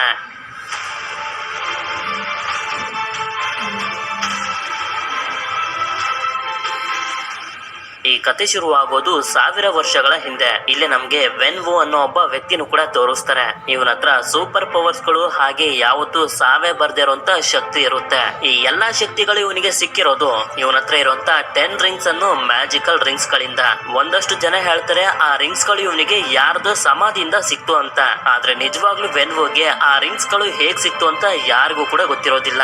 10 ರಿಂಗ್ಸ್ ನ ಪವರ್ ನಿಂದ ವೆನ್ವು ಇವನ ವಿರುದ್ಧ ನಿಂತಂತ ಎಲ್ಲಾ ಜನರನ್ನ ಸಾಯಿಸ್ತಾ ಎಲ್ಲರಿಗಿಂತ ತುಂಬಾ ಪವರ್ಫುಲ್ ಆಗ್ತಿರ್ತಾನೆ. ಹಾಗೆ ಇವನ ಒಂದು ಆರ್ಮಿನೂ ಕೂಡ ಕಟ್ತಾನೆ. ಆ ಆರ್ಮಿಯ ಹೆಸರು 10 ರಿಂಗ್ಸ್ ಅಂತ. ಹೀಗೆ ಕಾಲ ಕಳೀತಿದ್ದಂಗೆನೆ ವೆನ್ವು ಹಾಗೆ ಅವನ 10 ರಿಂಗ್ಸ್ ನ ಸೈನ್ಯ ಇಡೀ ಪ್ರಪಂಚದಲ್ಲೆಲ್ಲ ಹರಡಿ ಒಂದು ಪವರ್ಫುಲ್ ಆಗಿರುವಂತ ಸೈನ್ಯ ಆಗಿ ಕನ್ವರ್ಟ್ ಆಯ್ತು. ಹೀಗೆ 1000 ವರ್ಷಗಳು ಕಳೆದೋಗ್ತವೆ. ಇದು 1996ನೇ ಇಸ್ವಿ. ಇಷ್ಟೊತ್ತಿಗೆ ವೆನ್ವು ಇವನ ಜೀವನದಲ್ಲಿ ಬೇಕಾದ್ನೆಲ್ಲ ಪಡ್ಕೊಂಡ್ ಬಿಟ್ಟಿರ್ತಾನೆ. ಆದ್ರೆ ಇನ್ನು ಕೂಡ ಏನೋ ಬೇಕು ಅನ್ನೋ ಆಸೆ ಇವನಿಗೆ. ಅದೇ ಸಮಯಕ್ಕೆ ಕಾಡಿನ ಮಧ್ಯದಲ್ಲಿ ಬಚ್ಚಿಟ್ಕೊಂಡಿರುವಂತ ಒಂದು ಮ್ಯಾಜಿಕಲ್ ಹಳ್ಳಿಯ ಬಗ್ಗೆ ಇವನಿಗೆ ಗೊತ್ತಾಗುತ್ತೆ. ಆ ಹಳ್ಳಿಯ ಹೆಸರು ಟಾಲೋ ಅಂತ. ಅದಕ್ಕೆ ಆ ಹಳ್ಳಿಯಲ್ಲಿರುವಂತ ಮ್ಯಾಜಿಕಲ್ ಶಕ್ತಿನ ಪಡ್ಕೋಬೇಕು ಅಂತ ಇವನ ಟೀಮ್ ನ ಜೊತೆ ಆ ಹಳ್ಳಿ ಬಚ್ಚಿಟ್ಕೊಂಡಿರುವಂತ ಕಾಡಿನ ಒಳಗಡೆ ಎಂಟರ್ ಆಗ್ತಾನೆ. ಆದ್ರೆ ಸ್ವಲ್ಪ ಹೊತ್ತಿನ ನಂತರ ಆ ಕಾಡಿಗೆ ಜೀವ ಬಂದು ಎಲ್ಲಾ ಮರಗಳು ಅಲುಗಾಡೋದಕ್ಕೆ ಶುರು ಆಗ್ತವೆ. ಇದರಿಂದ ಇವರು ತಪ್ಪಿಸ್ಕೊಂಡು ಹೋಗ್ತಿರ್ಬೇಕಾದ್ರೆ ಕಾರ್ ಕ್ರಾಶ್ ಆಗೋಗುತ್ತೆ. ಹೇಗೋ ಮಾಡಿ ವೆನ್ವು ಅವನ ಜೀವನ ಉಳಿಸ್ಕೊತಾನೆ. ಅಂದ್ರೆ ಈ ಕಾಡು ಆ ಟಾಲೋ ಹಳ್ಳಿನ ಪ್ರೊಟೆಕ್ಟ್ ಮಾಡ್ತಿದೆ ಅಂತ. ಹೀಗೆ ಇವನು ಆ ಹಳ್ಳಿ ಎಲ್ಲಾದ್ರೂ ಸಿಗ್ಬೋದಂತ ಅಂತ ಕಾಡಿನ ಒಳಗಡೆ ಬಂದಾಗ ಅಲ್ಲೇ ಇವನಿಗೆ ಒಬ್ಳು ಹುಡುಗಿ ಕಾಣಿಸ್ತಾಳೆ. ಇವಳ ಹೆಸರು ಜಿಯಾಂಗ್ಲಿ ಅಂತ. ನೀನ್ ಇಲ್ಲಿಗೆ ಹೇಗ್ ಬಂದಿದ್ಯಾ, ಹಾಗೆ ವಾಪಸ್ ಹೊರಟೋಗು ಅಂತ ಜಿಯಾಂಗ್ಲಿ ಹೇಳ್ತಿರ್ತಾಳೆ. ಅದಕ್ಕೆ ವೆನ್ವುಗೆ ಕೋಪ ಬಂದು ರಿಂಗ್ಸ್ ಇಂದ ಅಟ್ಯಾಕ್ ಮಾಡೋದಕ್ಕೆ ಶುರು ಮಾಡ್ತಾನೆ. ಆದ್ರೆ ಎಷ್ಟೇ ಅಟ್ಯಾಕ್ ಮಾಡ್ತಿದ್ರು ಅದರಿಂದ ಅವಳು ತಪ್ಪಿಸ್ಕೊತಿರ್ತಾಳೆ. ಅದೇ ಸಮಯಕ್ಕೆ ಇವನು ಜಿಯಾಂಗ್ಲಿನ ಮುಖನ ನೋಡ್ಬಿಡ್ತಾನೆ. ಅವಳನ್ನ ನೋಡ್ತಿದ್ದಂಗೆನೆ ಇವನಿಗೆ ಅವಳು ತುಂಬಾನೇ ಇಷ್ಟ ಆಗೋಗ್ತಾಳೆ. ಹೀಗೆ ಅವಳ ಜೊತೆ ಫೈಟ್ ಮಾಡ್ತಾ ಅಟ್ಯಾಕ್ ಮಾಡ್ತಿದ್ರು ಕೂಡ ಇದರಿಂದ ಅವಳಿಗೆ ಯಾವುದೇ ತರದ ಎಫೆಕ್ಟ್ ಆಗ್ತಿರೋದಿಲ್ಲ. ಫೈಟ್ ಮಾಡ್ತಾ ಮಾಡ್ತಾನೆ ಇಬ್ರು ಕೂಡ ಒಬ್ರನ್ನೊಬ್ರು ಇಷ್ಟ ಪಡೋದಕ್ಕೆ ಶುರು ಮಾಡ್ಬಿಡ್ತಾರೆ. ನಂತರ ಇವನು ರಿಂಗ್ಸ್ ಇಂದ ಅವಳ ಮೇಲೆ ಅಟ್ಯಾಕ್ ಮಾಡ್ತಾನೆ. ಆದ್ರೆ ಇವಳು ಆ ರಿಂಗ್ಸ್ ಅನ್ನ ತನ್ನ ಕಂಟ್ರೋಲ್ಗೆ ತಗೊಂಡು ಅವನ ಮೇಲೆನೆ ಅಟ್ಯಾಕ್ ಮಾಡಿ ಅಲ್ಲಿಂದ ಹೊರಟೋಗ್ತಾಳೆ. ನಂತರ ನಮ್ಗೆ ಗೊತ್ತಾಗುತ್ತೆ ವೆನ್ವು ಹಾಗೆ ಜಿಯಾನ್ಲಿ ಮದ್ವೆ ಆಗಿ ಇವರಿಗೆ ಒಬ್ಬ ಮಗ ಹುಟ್ಟಿದಾನೆ ಅಂತ. ಇವನಿಗೆ ಶಾಂಗ್ಚಿ ಅಂತ ಹೆಸರಿಡ್ತಾರೆ. ಇದನ್ನೆಲ್ಲ ಜಿಯಾಂಗ್ಲಿ ಬೆಳೆದಿರುವಂತ ಇವಳ ಮಗ ಶಾಂಗ್ಚಿಗೆ ಹೇಳ್ತಿರ್ತಾಳೆ. ಆಗ ಶಾಂಗ್ಚಿ ಇವಳನ್ನ ಕೇಳ್ತಾನೆ, ಅಪ್ಪನ ಹತ್ರ ಇರುವಂತ ರಿಂಗ್ಸ್ ಗಳು ಅಷ್ಟೊಂದು ಸ್ಟ್ರಾಂಗ್ ಅಂತ ಅಂದ್ಮೇಲೆ ನೀವ್ ಹೇಗೆ ಅವರನ್ನ ಸೋಲ್ಸುದ್ರಿ ಅಂತ. ಆಗ ಇವಳು ಕೂಡ ಹೇಳ್ತಾಳೆ, ನಮ್ಮ ಟಾಲೋ ಹಳ್ಳಿಯಲ್ಲಿ ಇರುವಂತ ಜನರಿಗೆಲ್ಲ ಈ ಪ್ರಪಂಚನ ಕಾಪಾಡ್ತಿರುವಂತ ಡ್ರ್ಯಾಗನ್ ಶಕ್ತಿನ ಕೊಟ್ಟಿರೋದು ಅಂತ. ಈಗ್ಲೂ ನಿಮ್ಮ ಹತ್ರ ಶಕ್ತಿಗಳೆಲ್ಲ ಇದೆಯಾ ಅಂತ ಕೇಳ್ದಾಗ, ಇಲ್ಲ ನನ್ನ ಹತ್ರ ಈಗ ಶಕ್ತಿಗಳು ಇಲ್ಲ. ನಿನ್ನ ತಂದೆನ ಮದ್ವೆ ಆಗಿ ಟಾಲೋ ಹಳ್ಳಿಯಿಂದ ಹೊರಗಡೆ ಬರ್ಬೇಕಾದ್ರೆ ಆ ಶಕ್ತಿನೆಲ್ಲ ನಾನು ಅಲ್ಲೇ ಬಿಟ್ಟು ಬಂದೆ ಅಂತ ಹೇಳಿ ಶಾಂಗ್ಚಿಗೆ ಒಂದು ಪೆಂಡೆಂಟ್ ಅನ್ನ ಕೊಡ್ತಾಳೆ. ನಂತರ ಸೀನ್ ಪ್ರೆಸೆಂಟ್ ಆಗಿ ಬರುತ್ತೆ.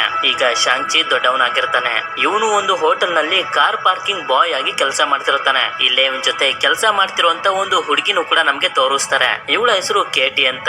ಕೇಟಿ ಹಾಗೆ ಶಾನ್ 10 ವರ್ಷದಿಂದ ಫ್ರೆಂಡ್ಸ್ ಗಳಾಗಿರ್ತಾರೆ. ಅಂದ್ರೆ ತುಂಬಾ ಕ್ಲೋಸ್ ಫ್ರೆಂಡ್ಸ್ ಗಳಾಗಿರ್ತಾರೆ. ಹೀಗೆ ಇವರ ಜೀವನ ಮಾಮೂಲಿಯಾಗಿ ನಡೀತಿರುತ್ತೆ. ಹಾಗೆ ಒಂದು ದಿನ ಶಾನ್ ಕೇಟಿ ಮನೆಗೆ ಬಂದಾಗ ಇವನನ್ನ ಕೇಳ್ತಾರೆ, ನೀವಿಬ್ರು ಯಾವಾಗ ಮದ್ವೆ ಆಗ್ತೀರಾ ಅಂತ. ನಾವಿಬ್ರು ಬರೀ ಫ್ರೆಂಡ್ಸ್ ಅಂತ ಹೇಳಿ ಇವನು ಸುಮ್ನಾಗ್ತಾನೆ. ನಂತರ ಇವರಿಬ್ರು ಕೆಲ್ಸಕ್ಕೆ ಅಂತ ಬಸ್ ನಲ್ಲಿ ಹೋಗ್ತಿರ್ಬೇಕಾದ್ರೆ ಒಬ್ಬ ವ್ಯಕ್ತಿ ಬಂದು ನಿನ್ನ ಕತ್ನಲ್ಲಿರುವಂತ ಪೆಂಡೆಂಟ್ ಕೊಡು ಅಂತ ಶಾಂಗ್ಚಿನ ಕೇಳ್ತಾನೆ. ಆದ್ರೆ ವ್ಯಕ್ತಿ ಯಾರು ಅಂತ ಇವನಿಗೆ ಗೊತ್ತೇ ಇರೋದಿಲ್ಲ. ಅದಕ್ಕೆ ಇವನು ಕೊಡೋದಕ್ಕೆ ಒಪ್ಕೊಳ್ಳೋದಿಲ್ಲ. ಆದ್ರಿಂದ ಅವರು ಕೇಟಿಗೆ ಹೊಡೆದಾಗ ಇವನಿಗೆ ತುಂಬಾ ಕೋಪ ಬಂದು ಅವ್ರ ಜೊತೆ ಫೈಟ್ ಮಾಡೋದಕ್ಕೆ ಶುರು ಮಾಡ್ತಾನೆ. ಹೀಗೆ ಇವನು ಪೆಂಡೆಂಟ್ ಅನ್ನ ಕಿತ್ಕೊಳ್ಳೋಕೆ ಬಂದವ್ರ ಜೊತೆ ಫೈಟ್ ಮಾಡ್ತಿರೋದನ್ನ ನೋಡಿ ಕೇಟಿಗಂತೂ ನಂಬೋದಕ್ಕೆ ಆಗೋದಿಲ್ಲ. ಇವನು ಹೇಗೆ ಈ ರೀತಿ ಎಲ್ಲ ಫೈಟ್ ಮಾಡ್ತಿದ್ದಾನೆ ಅಂತ. ನಂತರ ಮತ್ತೊಬ್ಬ ವ್ಯಕ್ತಿ ಮುಂದೆ ಬರ್ತಾನೆ. ನೋಡಿದ್ರೆ ಅವನ ಕೈಯಲ್ಲಿ ಒಂದು ವೆಪನ್ ಇರುತ್ತೆ. ಹೀಗೆ ಇವನು ಫೈಟ್ ಮಾಡೋದಕ್ಕೆ ಶುರು ಮಾಡಿದಾಗ ಬಸ್ ನ ಬ್ರೇಕ್ ಫೇಲ್ ಆಗೋಗುತ್ತೆ. ಇದರಿಂದ ಬಸ್ ಕಂಟ್ರೋಲ್ ಗೆ ಸಿಗದೆ ತುಂಬಾ ಸ್ಪೀಡ್ ಆಗಿ ಹೋಗ್ತಿರುತ್ತೆ. ಆದ್ರೆ ಒಳಗಡೆ ಮಾತ್ರ ಇವರಂತೂ ಫೈಟ್ ಮಾಡ್ತಾನೆ ಇರ್ತಾರೆ. ಅದೇ ಸಮಯಕ್ಕೆ ಡ್ರೈವರ್ಗೂ ಕೂಡ ಏಟ್ ಆಗಿ ಪ್ರಜ್ಞೆ ತಪ್ಪಿಡ್ತಾನೆ. ಆದ್ರಿಂದ ಶಾಂಗ್ಚಿನೇ ಬಂದು ಡ್ರೈವ್ ಮಾಡೋಕೆ ನೋಡ್ತಾನೆ. ಆದ್ರೆ ವ್ಯಕ್ತಿ ಮತ್ತೆ ಬಂದು ಅಟ್ಯಾಕ್ ಮಾಡೋದಕ್ಕೆ ಶುರು ಮಾಡ್ತಾನೆ. ಆದ್ರಿಂದ ಕೇಟಿ ಬಂದು ಬಸ್ ನ ಕಂಟ್ರೋಲ್ ಮಾಡೋದಕ್ಕೆ ಪ್ರಯತ್ನ ಪಡ್ತಿರ್ತಾಳೆ. ಇವರಿಬ್ರು ಇನ್ನೂ ಕೂಡ ಭಯಂಕರವಾಗಿ ಫೈಟ್ ಮಾಡ್ತಿರೋದ್ರಿಂದ ಬಸ್ ಎಲ್ಲ ಕಿತ್ತೋಗೋದಕ್ಕೆ ಶುರು ಆಗುತ್ತೆ. ಆದ್ರೂ ಕೂಡ ಬಿಡೋದಿಲ್ಲ. ಬಸ್ ನ ಮೇಲೆಲ್ಲ ಹತ್ತಿ ಫೈಟ್ ಮಾಡ್ತಿರ್ತಾರೆ. ಹೀಗೆ ಇವರ ಜೊತೆ ಎಲ್ಲ ಫೈಟ್ ಮಾಡ್ತಿರ್ಬೇಕಾದ್ರೆ ಶಾಂಗ್ಚಿ ಅಲ್ಲಿರುವಂತ ಜನರಿಗೆಲ್ಲ ಮುಂದಿನ ಬೋಗಿಗೆ ಹೋಗೋದಕ್ಕೆ ಹೇಳ್ತಾನೆ. ಜನರು ಅಲ್ಲಿಂದ ಮುಂದೆ ಬರ್ತಿದ್ದಂಗೆನೆ ಇವನು ಕೂಡ ಅವರಿಗೆ ಹೊಡೆದು ಮುಂದೆ ಬರ್ತಾನೆ. ಅಷ್ಟೊತ್ತಿಗೆ ಬೋಗಿನೂ ಕೂಡ ಕಿತ್ತೋಗುತ್ತೆ. ಈಗ ಬಸ್ಗೆ ಬ್ರೇಕ್ ಇಲ್ಲದೆ ಇರೋದ್ರಿಂದ ಕೇಟಿ ಒಂದು ಟ್ರಕ್ ನ ಸಹಾಯದಿಂದ ಅಲ್ಲಿರುವಂತ ಕಾರ್ ಗಳನ್ನೆಲ್ಲ ಕ್ರಾಶ್ ಮಾಡ್ತಾ ಹೇಗೋ ಮಾಡಿ ಬಸ್ ನ ಸ್ಟಾಪ್ ಮಾಡ್ತಾಳೆ. ಇದರಿಂದ ಬಸ್ ನಲ್ಲಿದ್ದಂತ ಜನರ ಪ್ರಾಣ ಉಳ್ಕೊಳ್ಳುತ್ತೆ. ಅದೇ ಸಮಯಕ್ಕೆ ಶಾಂಗ್ಚಿ ನೋಡ್ತಾನೆ ಅವನ ಕತ್ ನಲ್ಲಿ ಪೆಂಡೆಂಟ್ ಇರೋದಿಲ್ಲ. ಯಾಕಂತಂದ್ರೆ ಅದು ಇವನ ಹತ್ರ ಇರುತ್ತೆ. ನಂತರ ನಮ್ಗೆ ಗೊತ್ತಾಗುತ್ತೆ ಅಟ್ಯಾಕ್ ಮಾಡೋಕೆ ಬಂದಿದ್ದಂತ ಜನರನ್ನ ಶಾಂಗ್ಚಿ ತಂದೆ ವೆನ್ವುನೇ ಕಳ್ಸಿದ್ದು ಅಂತ. ಆದ್ರಿಂದ ಇವನ ತಂಗಿನ ಮೀಟ್ ಮಾಡೋದಕ್ಕೆ ಅಂತ ಹೋಗ್ತಿರ್ತಾನೆ. ಯಾಕೆಂತಂದ್ರೆ ಅವಳ ಹತ್ರನೂ ಕೂಡ ಒಂದು ಲಾಕೆಟ್ ಇರುತ್ತೆ. ಅವಳ ಮೇಲೂ ಕೂಡ ಅಟ್ಯಾಕ್ ಆಗ್ಬೋದು ಅಂತ. ಇಲ್ಲೆಲ್ಲ ಏನ್ ನಡೀತಿದೆ ಅಂತ ಕೇಟಿ ಕೇಳಿದಾಗ ಇವನು ಕೂಡ ಹೇಳ್ತಾ ಹೋಗ್ತಾನೆ. ಶಾಂಗ್ಚಿ ತಾಯಿ ತೀರ್ಕೊಂಡಾಗ ಅವನ ತಂದೆ ವೆನ್ವು ಇವನಿಗೆ ತುಂಬಾ ಕಷ್ಟವಾಗಿರುವಂತ ಕುಂಫು ಟ್ರೈನಿಂಗ್ ಎಲ್ಲ ಕೊಡೋದಕ್ಕೆ ಶುರು ಮಾಡ್ತಾನೆ. ಹೀಗೆ ಟ್ರೈನಿಂಗ್ ಮಾಡ್ತಾ ಮಾಡ್ತಾ ಇವನಿಗೆ 16 ವರ್ಷ ಆಗೋಗುತ್ತೆ. ಇವನು ಟ್ರೈನಿಂಗ್ ಮಾಡ್ತಿರೋದನ್ನ ನೋಡಿ ಇವನ ತಂಗಿ ಜೋ ಕೂಡ ಕುಂಫು ಕಲಿಯೋದಕ್ಕೆ ಶುರು ಮಾಡಿರ್ತಾಳೆ. ಹೀಗೆ ಇವನು ಕುಂಫು ಅಲ್ಲಿ ಒಬ್ಬ ಒಳ್ಳೆ ಫೈಟರ್ ಆದಾಗ ಇವನ ತಂದೆ ಒಂದು ಚಾಕುನ ಕೊಟ್ಟು ಇವನ ತಾಯಿಯನ್ನ ಸಾಯಿಸಿರುವಂತ ಜನರನ್ನ ಸಾಯಿಸ್ಬಿಟ್ ಬಾ ಅಂತ ಕಳಿಸ್ತಾನೆ. ಆದ್ರೆ ಇದು ಶಾಂಗ್ಚಿಗೆ ಇಷ್ಟ ಆಗದೆ ಅಲ್ಲಿಂದ ಓಡ್ ಬಂದ್ಬಿಟ್ಟಿರ್ತಾನೆ. ನಂತರ ಇವರಿಬ್ರು ಫ್ಲೈಟ್ ನಲ್ಲಿ ಚೈನಾಗೆ ಬಂದು ತಲುಪ್ತಾರೆ. ಶಾಂಗ್ಚಿ ತಂಗಿ ಜೋನ ಮೀಟ್ ಮಾಡೋದಕ್ಕೆ ಅಂತ. ಹೀಗೆ ಒಂದು ಬಿಲ್ಡಿಂಗ್ ನ ಲಿಫ್ಟ್ ನಲ್ಲಿ ಬರ್ತಿರ್ಬೇಕಾದ್ರೆ ಇವನ ಹತ್ರ ಸಿಗ್ನೇಚರ್ ಮಾಡಿಸ್ಕೋತಾರೆ. ಯಾಕೆ ಸಿಗ್ನೇಚರ್ ಮಾಡಿಸ್ಕೊಂಡ್ರು ಅಂತ ಮಾತ್ರ ಹೇಳೋದಿಲ್ಲ. ಆ ಲಿಫ್ಟ್ ಇಂದ ಹೊರಗಡೆ ಬಂದಾಗ ಒಬ್ಬ ವ್ಯಕ್ತಿ ಇವನಿಗೆ ಹೇಳ್ತಾನೆ, ಸಿಗ್ನೇಚರ್ ಮಾಡಿಸ್ಕೊಂಡಿದ್ದು ಇಲ್ಲಿ ಫೈಟ್ ಮಾಡೋದಕ್ಕೆ ಅಂತ. ಆಕ್ಚುಲಿ ಜಾಗ ಒಂದು ಫೈಟ್ ಕ್ಲಬ್. ಇಲ್ಲೇ ನಮ್ಗೆ ತೋರಿಸ್ತಾರೆ ವಾಂಗ್ ಅನ್ನೋ ಒಬ್ಬ ಮೆಜಿಷಿಯನ್ ಅಬಾಮಿನೇಷನ್ ಅನ್ನೋ ಒಂದು ಮಾನ್ಸ್ಟರ್ ಜೊತೆ ಫೈಟ್ ಮಾಡ್ತಿರ್ತಾನೆ. ಅವರ ಫೈಟ್ ಮುಗಿತಿದ್ದಂಗೆನೆ ಸಿಗ್ನೇಚರ್ ಮಾಡಿರೋದ್ರಿಂದ ಶಾಂಗ್ಚಿ ಕೂಡ ಫೈಟ್ ಮಾಡ್ಲೇಬೇಕಾಗಿರುತ್ತೆ. ಆದ್ರಿಂದ ಸರಿ ಅಂತ ಹೇಳಿ ಇವನು ಕೂಡ ರೆಡಿ ಆಗ್ತಾನೆ. ನೋಡಿದ್ರೆ ಇವನ ಆಪೋನೆಂಟ್ ಬೇರೆ ಯಾರು ಅಲ್ಲ, ಇವನ ತಂಗಿ ಜೋನೆ. ಅವನನ್ನ ನೋಡ್ತಿದ್ದಂಗೆನೆ ಇವಳು ಫೈಟ್ ಮಾಡೋದಕ್ಕೆ ಶುರು ಮಾಡ್ಬಿಡ್ತಾಳೆ. ಎಷ್ಟೇ ಅರ್ಥ ಮಾಡ್ಸೋದಕ್ಕೆ ಪ್ರಯತ್ನ ಪಡ್ತಿದ್ರು ಕೂಡ ಅವಳು ಕೇಳ್ತಾನೆ ಇರೋದಿಲ್ಲ. ಕಂಟಿನ್ಯೂಸ್ ಆಗಿ ಫೈಟ್ ಮಾಡ್ತಿರ್ತಾಳೆ. ನಂತರ ಹೇಗೋ ಮಾಡಿ ಹೇಳ್ತಾನೆ, ನಾನು ನಿನ್ಗೆ ಹೆಲ್ಪ್ ಮಾಡೋದಕ್ಕೆ ಬಂದಿದ್ದೀನಿ. ಅಪ್ಪ ನಮ್ಮನ್ನ ಹುಡುಕ್ಬಿಟ್ಟಿದ್ದಾರೆ ಅಂತ.